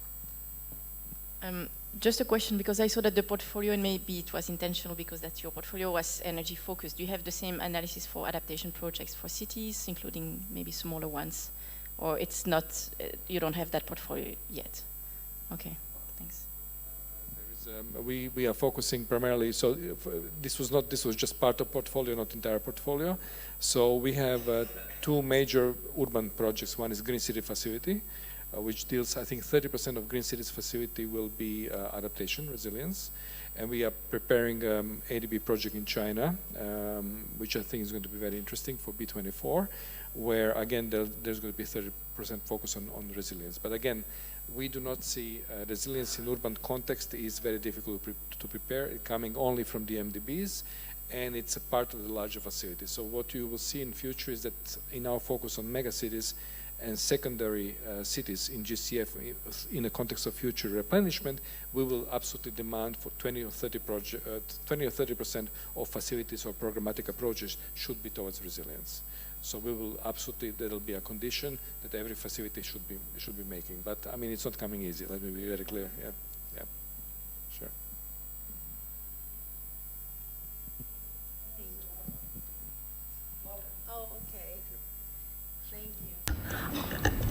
Since we've talked about engaging private sector, I just have I'm just wondering here. The usual approval process for, I would take GCF as an example, is via the ND and the strategies of the country. What is your vision to engage private sector more? And if there's any other success stories from other countries developing, if that would be an example? Thank you. Again, it's a generic question, but in the context of cities, I think our firm orientation is to provide de-risking vehicles and provide guarantees. So when, the issue is, why the private sector is not coming to the cities is because they see too many risks and not very clearly defined projects. So when we enter the city or urban project as GCF through MDB or programmatic facility approaches, what we look is to create, first of all, create a methodology for investment prioritization that has clear climate change goals settings embedded in it. Yeah? So there is a methodology through which we actually prioritize low carbon and resilience projects. Then we de-risk them with the concessional financing available through GCF and other co-financing partners. And once these projects start to work and they are de-risked and they are properly performing, then they can be handed over to the private sector or they can be put towards a capital market. So the the two criteria that we absolutely have as GCF when we are conceiving these projects is to what is going to be a future leverage factor of co-financing partners and how we're going to upscale projects towards the private sector. So it's de-risking, very often, people do not know, but a concessional financing from GCF is available. We have grants, we have concessional loans of 0% interest rate, up to 40 years tenor with 10 years grace.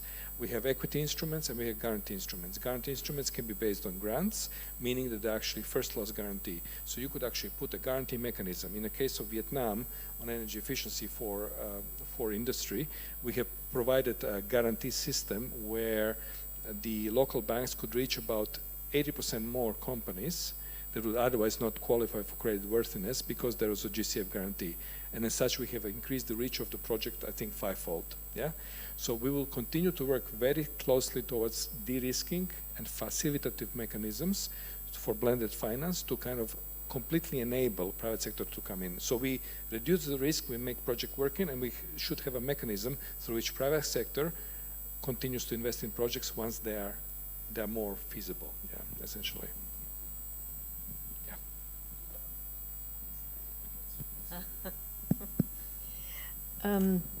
We know, I'll mention the case of from this region. There are a lot of municipalities that have really very good ideas and bankable projects and have good access to the private sector and can come up with good projects. However, they're removed from the national level decision making. And for a number of considerations, either it's they want to have at a regional level have more balance growth, or for political reasons. So, what is the mechanism that you have to ensure that these type of working with municipalities to start with? And these municipalities have often good alliances at a regional level, like the Arab Town Organization, like there are good city associations, and they have good access to the private sector, I mean local private sector. So what is the mechanism you have to ensure that they are part of that discussion? Not a tough question for me, yeah. One way, I think what I'm perhaps missed from the conference deliberation so far is that the whole topic should be defined as subnational finance. So what we are dealing with is the complexity of subnational finance, yeah? So the complexity of subnational finance happens because there is a disconnect between a central government and local governments, and local governments often cannot borrow, they do not have a capacity, have financial management issues. So there are two ways to deal with this. One is to create subnational financing instruments that can reach the cities, whether through guarantees or facilitative mechanisms. The other ways is to have some sort of dialogue between the central government and the local government as to how to organize the on-lending facilities that will help meet local cities' infrastructure needs in a view of the climate change. So that's a generic answer. The best way forward would be that, for instance, the accredited entities from GCF are focusing on secondary cities and smaller municipalities' needs, aggregate them in a specific project or portfolio, and then raise the issue of a project needs with the NDA in this country, and then discuss what would be the way to move forward with such a project. It is always a question of how much grant, how much debt you can put to these capacities, and also what are the really prioritized needs. So there has to be usually a methodology that really understands the prioritization of these municipalities in terms of climate change. You know, the issue here is that you cannot ask GCF to provide climate finance instrument if it's really a developmental angle, yeah? Because if the cities have issue with access to energy or waste management, it is very likely not a serious climate change issue, yeah? And, you know, board will shut down the project, yeah? I can assure you that, yeah? So there has to be aggregation, there has to be a subnational financing modality that has to be explored, yeah? And there has to be then an accredited entity then raises the aggregated project issue with the NDA, who then decides whether it's a priority for the country or not a priority for the country, and on that basis approaches the GCF. Then the GCF can look into the structural modalities we can assist, such as a guarantee facility, such as the facilitative mechanisms, such as blended finance, SPV vehicles that can bring capital together, maybe an equity injection into the SPV vehicle that can bring development through climate change and so forth. So there are many, many ways. You know, it's always the wrong question, you know, how much money there is. That's a wrong question. Tell us what the project is, how well it is defined within the climate change paradigm shift, yeah?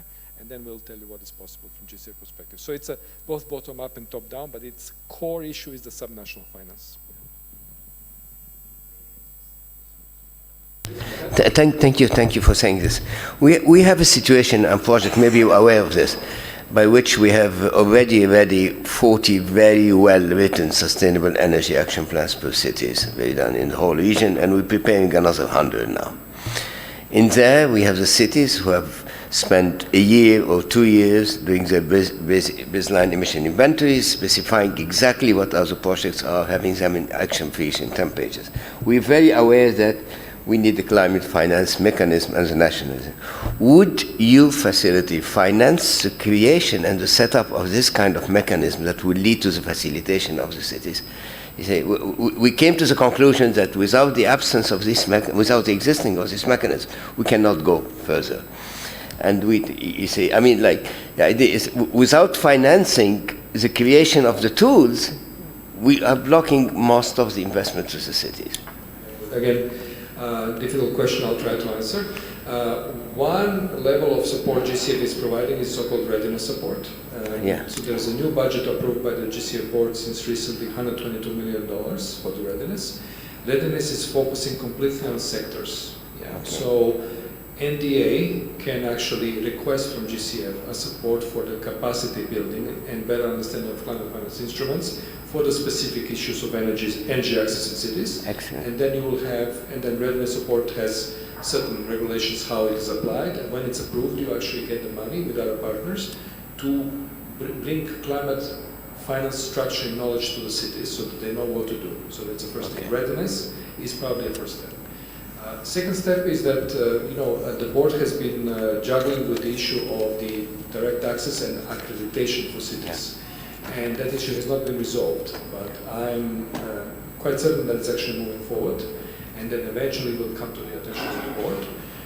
So there may be a point in time where the GCF board agrees with the principle of direct access and accreditation for cities, which means that the cities will be able to apply individually for the GCF fund. So it's not there yet, don't get me wrong, but I think the first step would be readiness, understanding how to structure climate finance solutions for the energy access in cities, and then again, I would suggest you need to aggregate cities into the common project or portfolio and brought to the attention of the accredited entity, and then negotiate with the NDA. Thank you. What is NDA? I'm sorry. National Designated Authority. Okay, it's a national designated. Each country has national designated authority for GCF. Okay. And Rwanda was the NDA for Egypt for quite a few years. Okay. Thank you. Thank you very much. Welcome.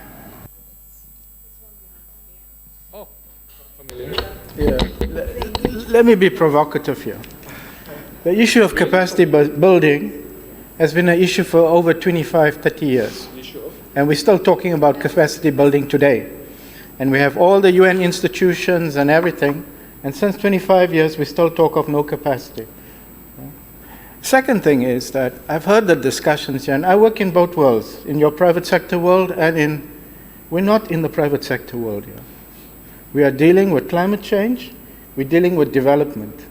The very existence of why you created GCFs and the MDBs was not about economic return. I heard a colleague sitting there and saying, how do we determine what we do, economic return? So if I have poverty in a country, and to deal with the poverty, there's no economic return, I'm not going to deal with it. That is not why we created the GCF.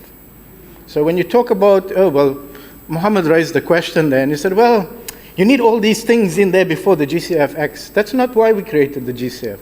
We created the GCF to act so that we could transform things, and not to act only when things have been transformed. So Drasen, tell me, for those, as I mentioned yesterday, for those 90% of those cities and municipalities that don't meet your criterias and don't meet the economic viabilities and the because private sector, I go into private sector because I want to make profit. That's why I'm in private sector. Otherwise I will be a civil society, community-based. Private sector is driven by the idea of profit. And so we're just banking on that greed to make sure that, okay, we can service your greed, and then we'll get some developmental agendas to it. But we're not working in that world. So the question here for me is, what do you do with all those others where you're not going to make a profit, where it's not going to, do we leave them impact their lives? To sort themselves out at some point when they have the capacity to come to you? Or is it not the responsibility of the GCFs and the UNs who now want to be, competing with big financial institutions, and that is it not their responsibility to make sure that those ones that are left behind, you always use the term, I go to the SDGs and say, leave no one behind. But you're not interested in the ones behind, you are interested in the ones who's going to leverage your private sector money. So how do you change that mentality? How do you actually change the thinking that we should be helping the 90% that are left behind and not the 10% that can get it. David Karuba have the answer. David, you have the answer over here. Yes, thank you. Yeah, let me try to answer Zahir. And my answer to him is that I'm sorry, I don't have an answer for you. Maybe if you allow. Yeah, I think there is a mismatch between the presentations that we have made, between those presentations and the cities that we are talking about, the climate change problems, and really the cities that most of us are coming from.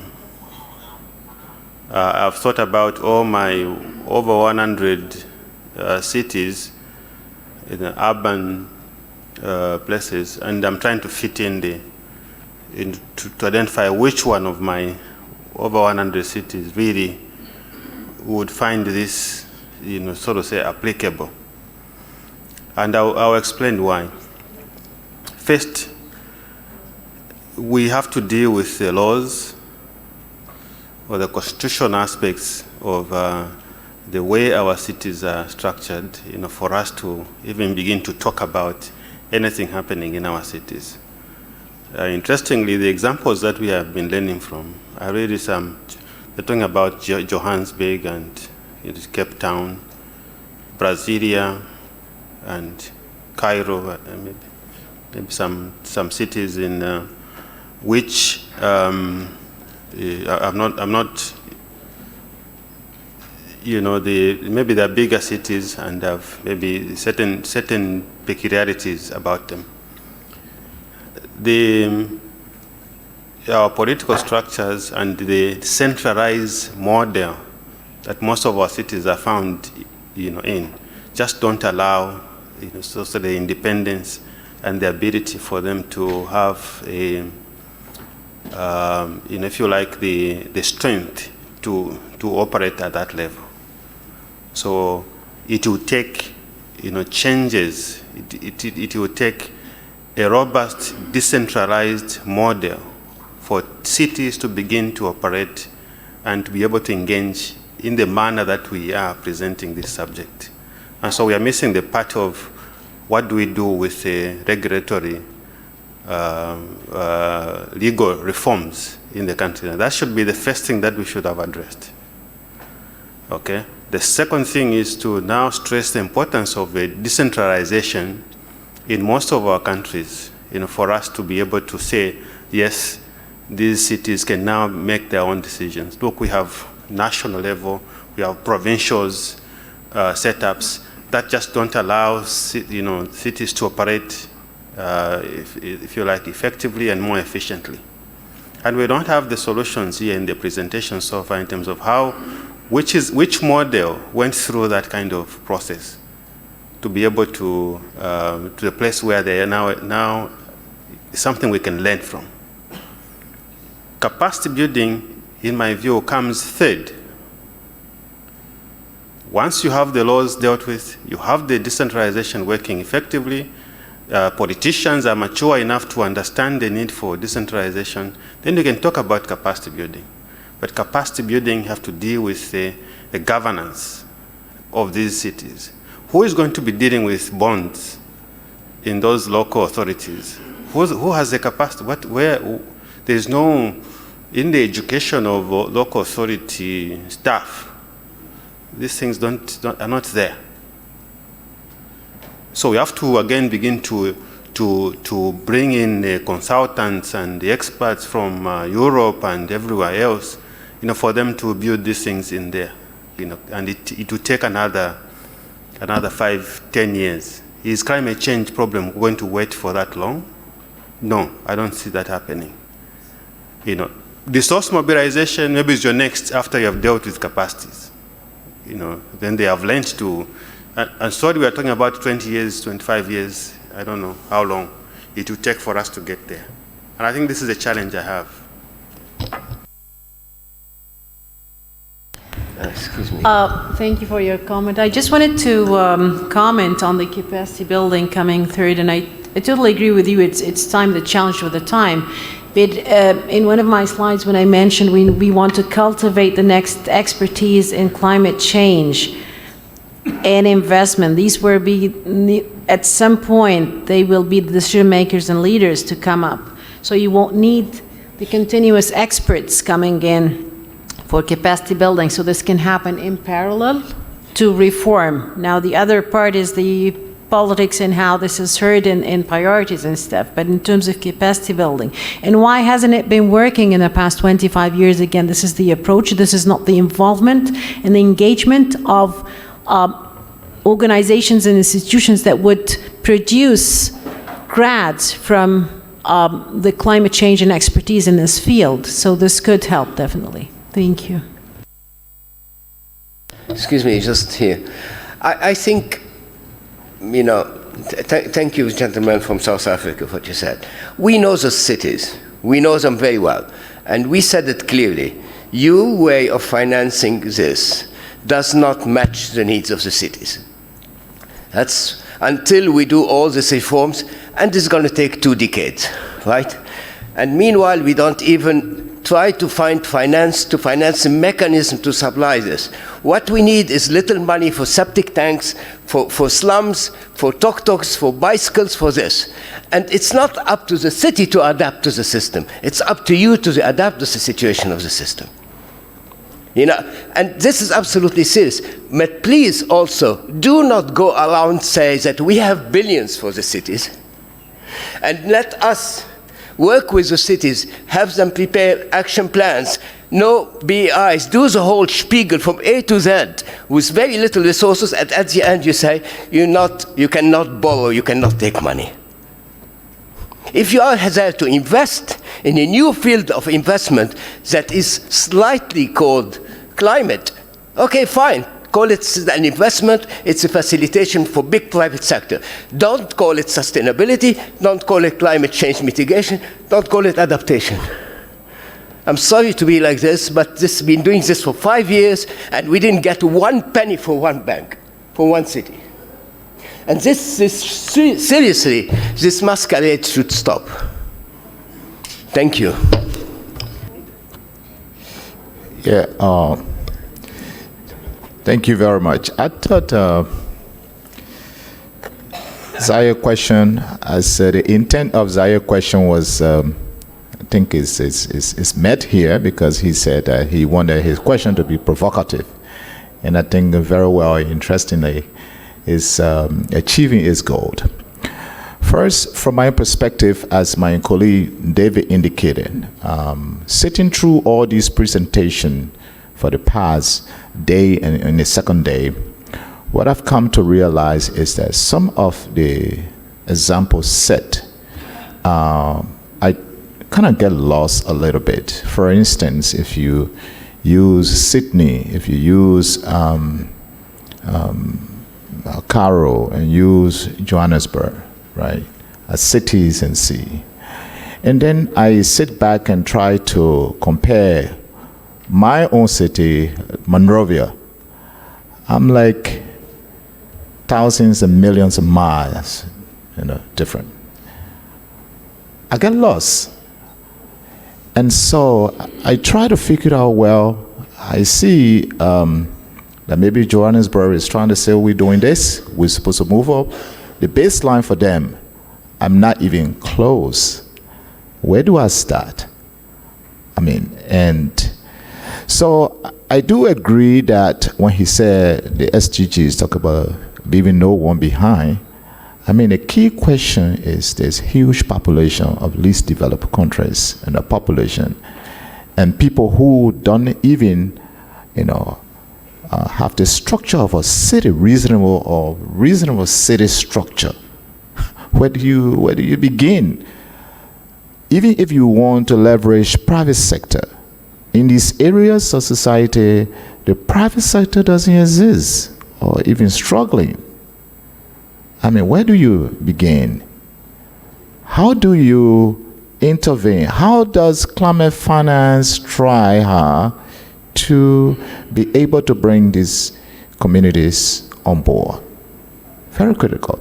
My recommendation is that this very educative and training and eye-opening section that we have, like this one, should try to get maybe the worst cities, to be, or countries to be on a panel and give their whole kind of what it look like there, and probably give out a very good, understanding of what we're dealing with, and maybe you could help inform maybe institutional GCF and other climate finance institution, MDBs, in order to understand, especially in a climate finance context.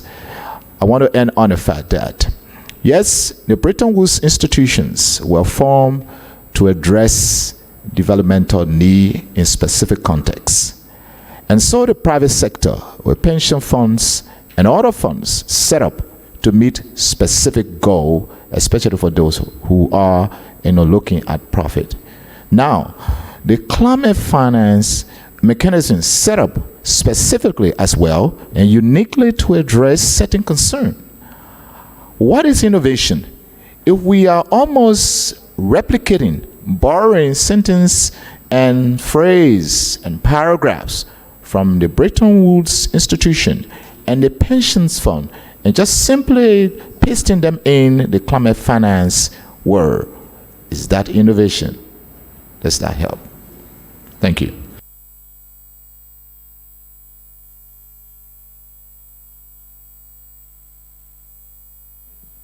Very briefly, sorry to request the floor again, but I was severely provoked by the provocation. So I think it's really good, this discussion. And really, I mean, we were talking about direct access earlier, and it's because we believe in the 16 countries that we're working with in the network that is really arguing that fiscal decentralization is part of the key for climate finance, and that climate finance should be city by city, not country by country. And that's the problem with the MDB approach, because MDB approach is with central government. And grants or loans, it can be both. There has to be a way to blend the climate finance grants, including to cities rather than to ministries of environment, ministries of public works that do not have the day-to-day responsibility for dealing with these things. Yes, there can be capacity constraints, but there can be ways around that so that there are third-party verification of how the money is spent, but that the city is the focal point, whether it is whatever city it is, whatever the size or the scale of the city. And there has to be a way to make that happen, a mechanism to make that happen. I fully agree with you. Yeah, let me just say this. But I think, look, GCF is only evolving. It's been around for 6-7 years, and there's plenty of ground to be covered. And that's the simplest answer I can give it to you. Okay, we have to close, really. We need to. Please. Very quick, and thank you so much. And when I'm speaking about the GCF, we have to take into account that the GCF mechanism should be considered completely separate and different from other sources of finance, including banks, funds, and the private sector investment, and etc. So the mission and the mandate of the GCF is something specific, which has been set up by, it's a set of obligations internationally. So you mentioned about the at least two criterion, co-financing and private sector engagement at the top criterion when you look into the projects that you receive, if co-financing is there and the private sector engagement is there. But the point that I want to highlight here is that we should be very careful about not to replace the aims and the goals. The objective is mitigation outcomes, or outcomes in terms of mitigation and adaptation, rather than enabling private sector or mobilizing in terms of co-financing and etc. Therefore, we have to be very careful that the mandate of the mission is it should be directed towards the outcomes, and outcomes come sometimes through the public projects rather than the private engagement. So that's something that we have to be very careful. Thank you. Thank you. I think we have to close the session. Thank you very much for your participation. Yeah.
And Mr. Carlos de Freitas, co-director of Global Fund for Cities Development. Please join the podium for the wrap-up session. Who is missing?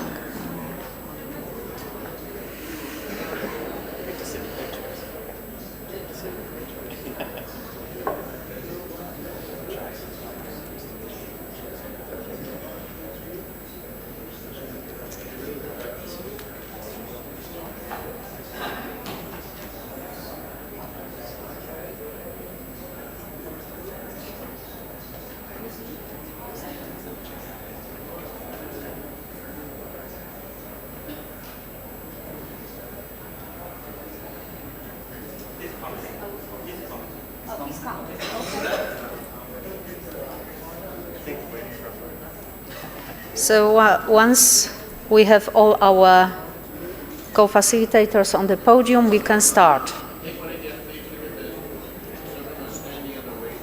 Yeah. Can you go to the podium, Mr. Drazen Kuca?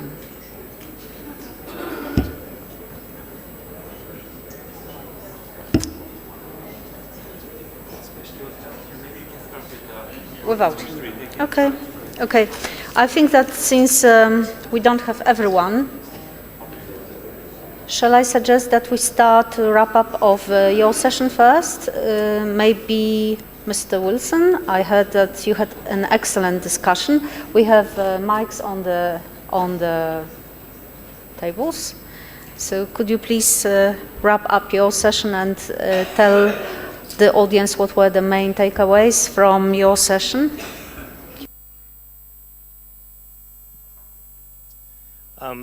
Good morning or good afternoon now, everyone. My name's Charles Wilson. I work for the Gold Standard Foundation in Geneva. We are a climate standard that helps with monitoring and verification, impact projections, and the fact that projects are done in alignment with SDGs and NDCs at the most rigorous level.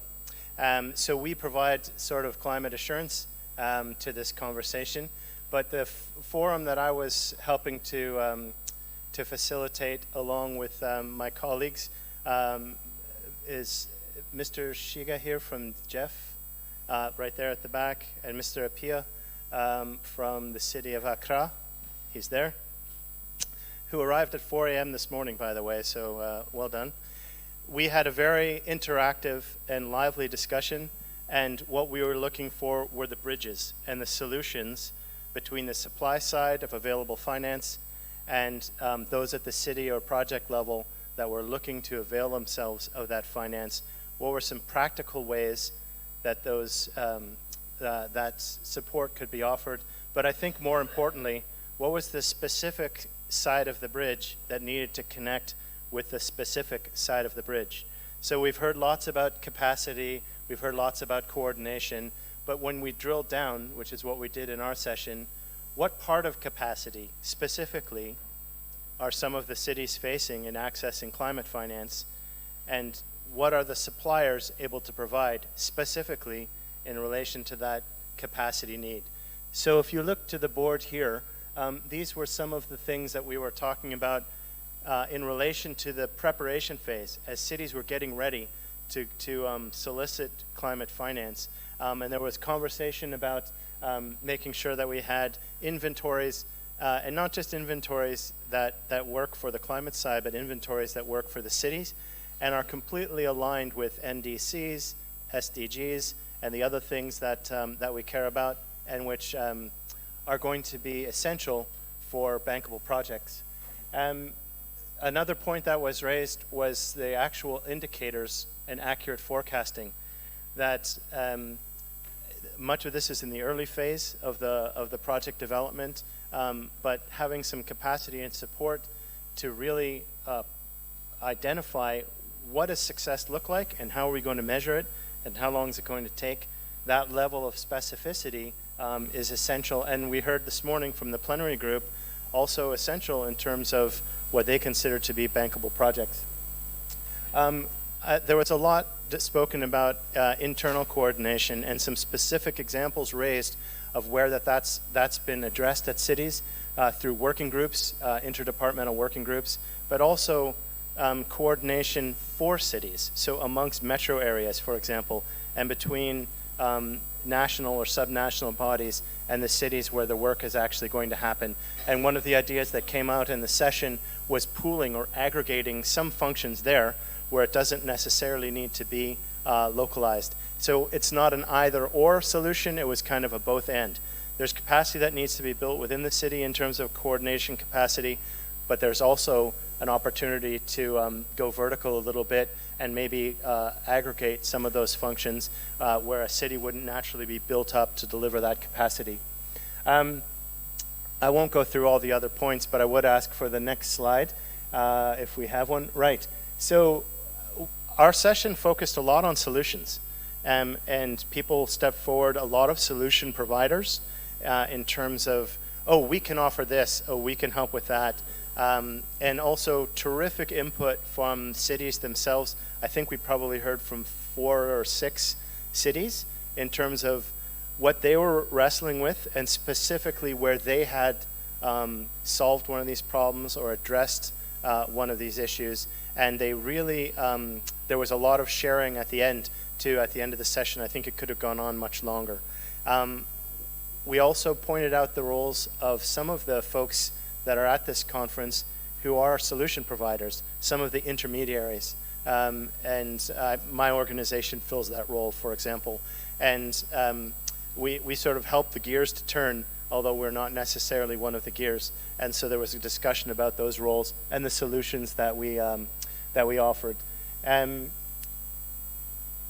I think I'll leave it there, but I also just want to thank again my co-facilitators and for all those who participated in the session. I thought it was excellent and there were some real outcomes that we can all take away. Thank you.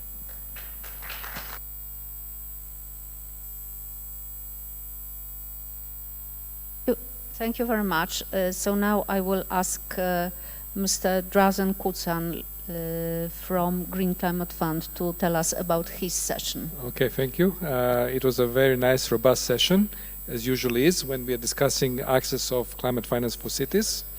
What we did was initially we presented where the GCF currently with financing of cities and where it's moving in the context of replenishment. And then we had a ronda talking about the case study of Egypt. So the issues raised were the need to support providers to work directly with local authorities, not just national authorities. It is very important to understand that we are dealing here in the context of subnational finance. So the climate finance accessibility has to deal with the issue of the subnational finance and find solutions for cities to quicker access the available climate finance. I think that's one of the lessons learned. There has to be a strict fiscal standards applied, and sometimes it is difficult for cities for accessing funds from GCF if you apply strict fiscal standards, which means that we have to provide probably more credit worthiness and guarantee instruments that are improving the credit worthiness of the cities. Some projects are harder to meet. Some projects are harder to meet the funding criteria, such as the potential for paradigm shift. All true. But there is always a competition for projects coming to GCF, and GCF will continue to finance projects which are pushing for paradigm shift. Finding the right formulation for challenging projects like transport projects remains a challenge. Yes, it's true. I think this was a question coming from Mohammed in Egypt. We clearly said there has to be a combination of regulatory incentives and regulatory framework together with type of intervention in a specific transportation area.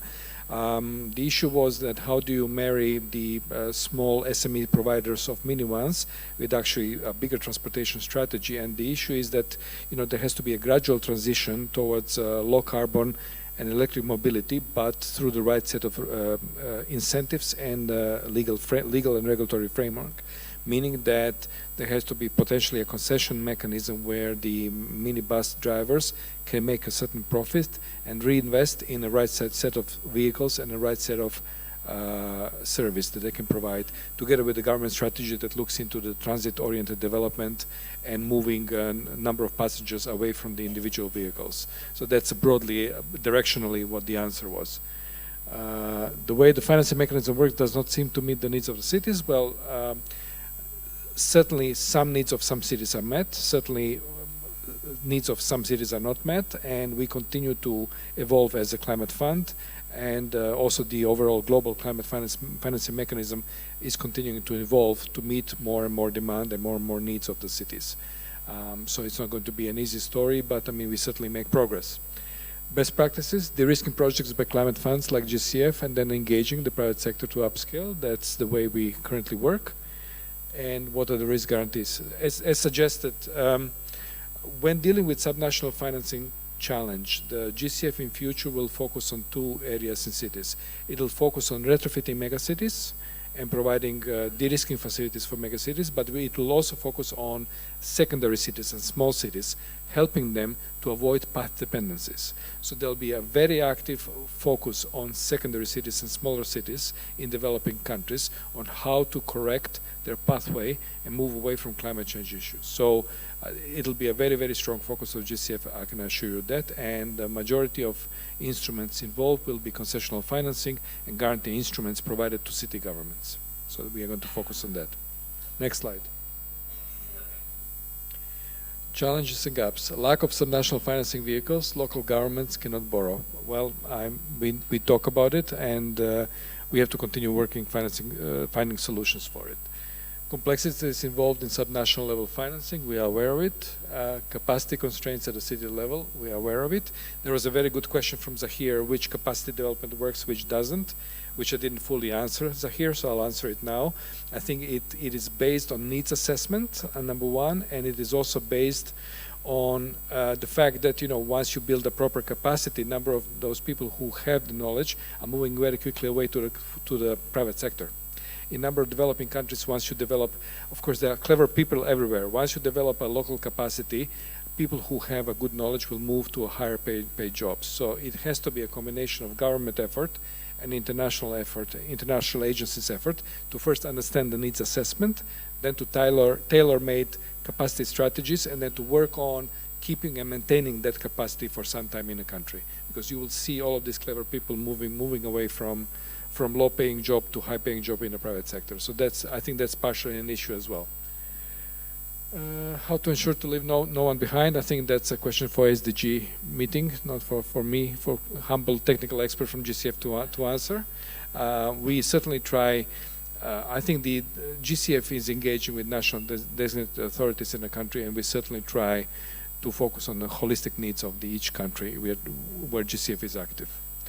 Ways to resolve, subnational financing modalities should be established and cities should be at the focal point. Yes, we are working on it.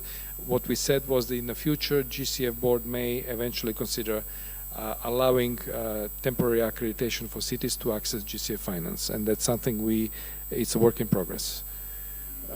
City-specific solutions, we know, and more rigorous engagement with the private sector and civil society is there and has to be improved. So I think overall, after very robust discussion, I think we can say there is work in progress, there is progress made. I think GCF will continue to invest very heavily in cities and urban areas in the context of climate change, but more work and more progress should be done. I think that's a fair conclusion I can offer.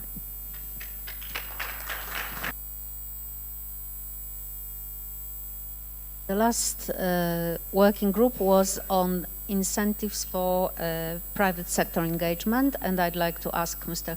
Carlos de Freitas, Director of Global Fund for Cities Development, to give us the idea of what was discussed. Thank you. Thank you very much. I did not have time to read the feedback report, but no, I'm sure you captured everything. The idea was to discuss about how to make sure that the private sector engagement was growing in the future agenda in the coming years, and we discussed, based on the presentation, a very good video that is probably available already on the website, a video from Benita Enoube from the Asian Development Bank on an insurance product that they are putting together at the city level to address risk and loss and damages as quicker as possible when it comes disaster come to reality at the territorial level. So how to reduce risks, how to build confidence, and how to make sure that private sector knows about the opportunity investments at the city level was kind of the framing questions we had. It was a very lively discussion with many samples of programs, of experiences coming especially from development banks present around the table, and local governments networks. The key issues, the fact that we don't have a good understanding on how city finance work. It's true that financial engineering, financial engineers, usually at the central level in the different development agencies and banks, do not really know the reality of local government's processes at the domestic level. Even though we have subnational development banks that are running in most of the countries we're talking about, the targeted ones for cooperation and development. The financial engineering should explore all possibilities and innovative models to mix public and private, even at the local level community. We have a lack of imagination, of creativity when it comes to financial engineering for local governments, even though for all other sectors, all other players in the market, banking or capital, we have a lot of creative engineers working on de-risking and on providing greater amounts of volume of funding and financing, and sectoral studies on how to tailor financial models, capacity support and training of authorities. The human resources, the lack of capacity in the public and local public administration is of course a key element, especially when it comes to finance, because of the low pay wages, you cannot get financial engineers that at the level you need and the investors require to trust the investments in the city.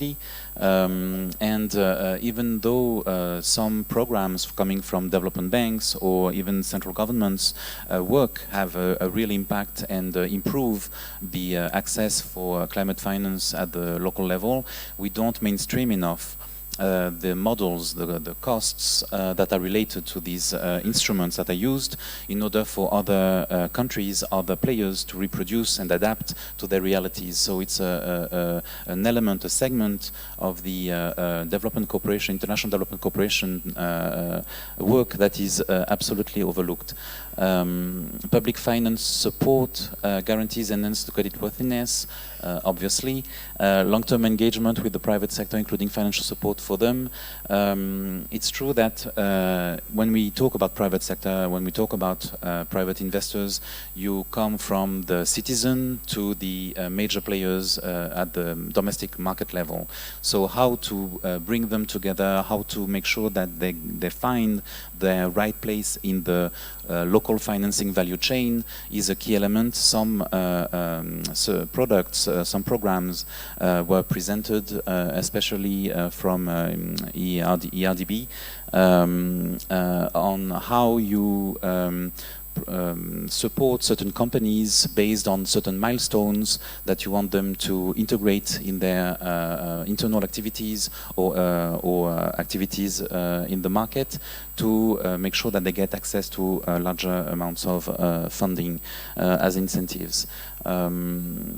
Taylor support, who is the best suited to interact with the local players? Yeah, we've been discussing also on how financiers engage with local governments, engage with local players on the ground, how they are really trying to design programs that support the reality check needs of local players. And more and more we can see that there is an evolution of the culture of the big players that do really focus now, have larger teams in the urban departments, in their agencies, to make sure that this culture of local governments now is mainstreamed and better fits with the new segment of clients, of clientele for them. Insurance association, a mechanism that can reduce the risk on the insurance side and also generate profits for adaptation. The fact that yes, more and more as we've been talking to large coalitions of private investors, insurance companies have a lot of funds that could be invested in adaptation projects as a way also to secure and prevent the final costs of damages and losses at the end, and that could be also a source of financing for local governments, and the coordination with various key players involved in private sector, the demand from the private sector looking finance from cities for financial support. Can cities play a facilitative role? We discussed indeed the fact that we have only 12 years, 11 years now until 2030, so we need to move fast. Decentralization is not moving fast. Local governments, human resources, public procurement, rules and regulations, blah, blah, blah, do not move fast. So how do we make sure that local governments can really play a key role in accelerating, catalyzing action, climate action at the local level? So what kind of new roles we need from local governments? What kind of new processes, what kind of new mechanisms we need to ensure that there is a strong follow-up and indication to private players of the territories to ensure that they do invest in the activities that are listed in the development action plans at the local level. So this kind of new kind of dialogues, new kind of processes, new kind of partnerships are key, and we still are looking for the right formulas. And the lack of financial engineering at the local level, that's key, obviously. If you don't have human resources that can talk to private investors, talk to private sectors, and make sure that they visualize the potential at the local level, you will never get to funding or financing projects at the local level. I think that's all. Thank you. Thank you. Thank you very much. Before I thank our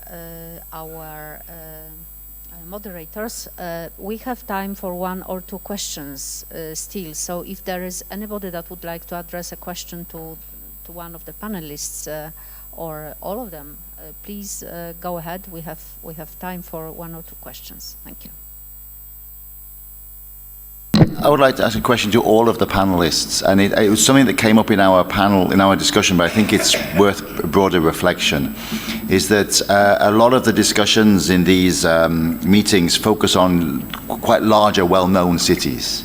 Now, in somewhere like Nigeria or Indonesia or I mean, there are many cities with now up to 500,000 people. We don't know their names. They are facing the same type of challenges that we are seeing here. They're not present in these meetings.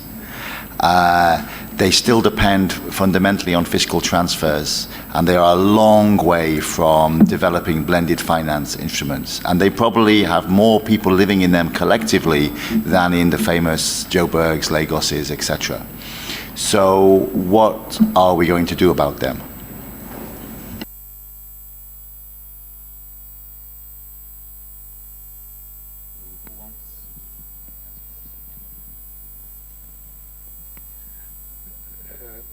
Let me handle, we at GCF handle tough questions, okay? It's always a combination of factors, right? I mean, the first question is always what the country specifically prioritize when they ask for the climate finance instrument.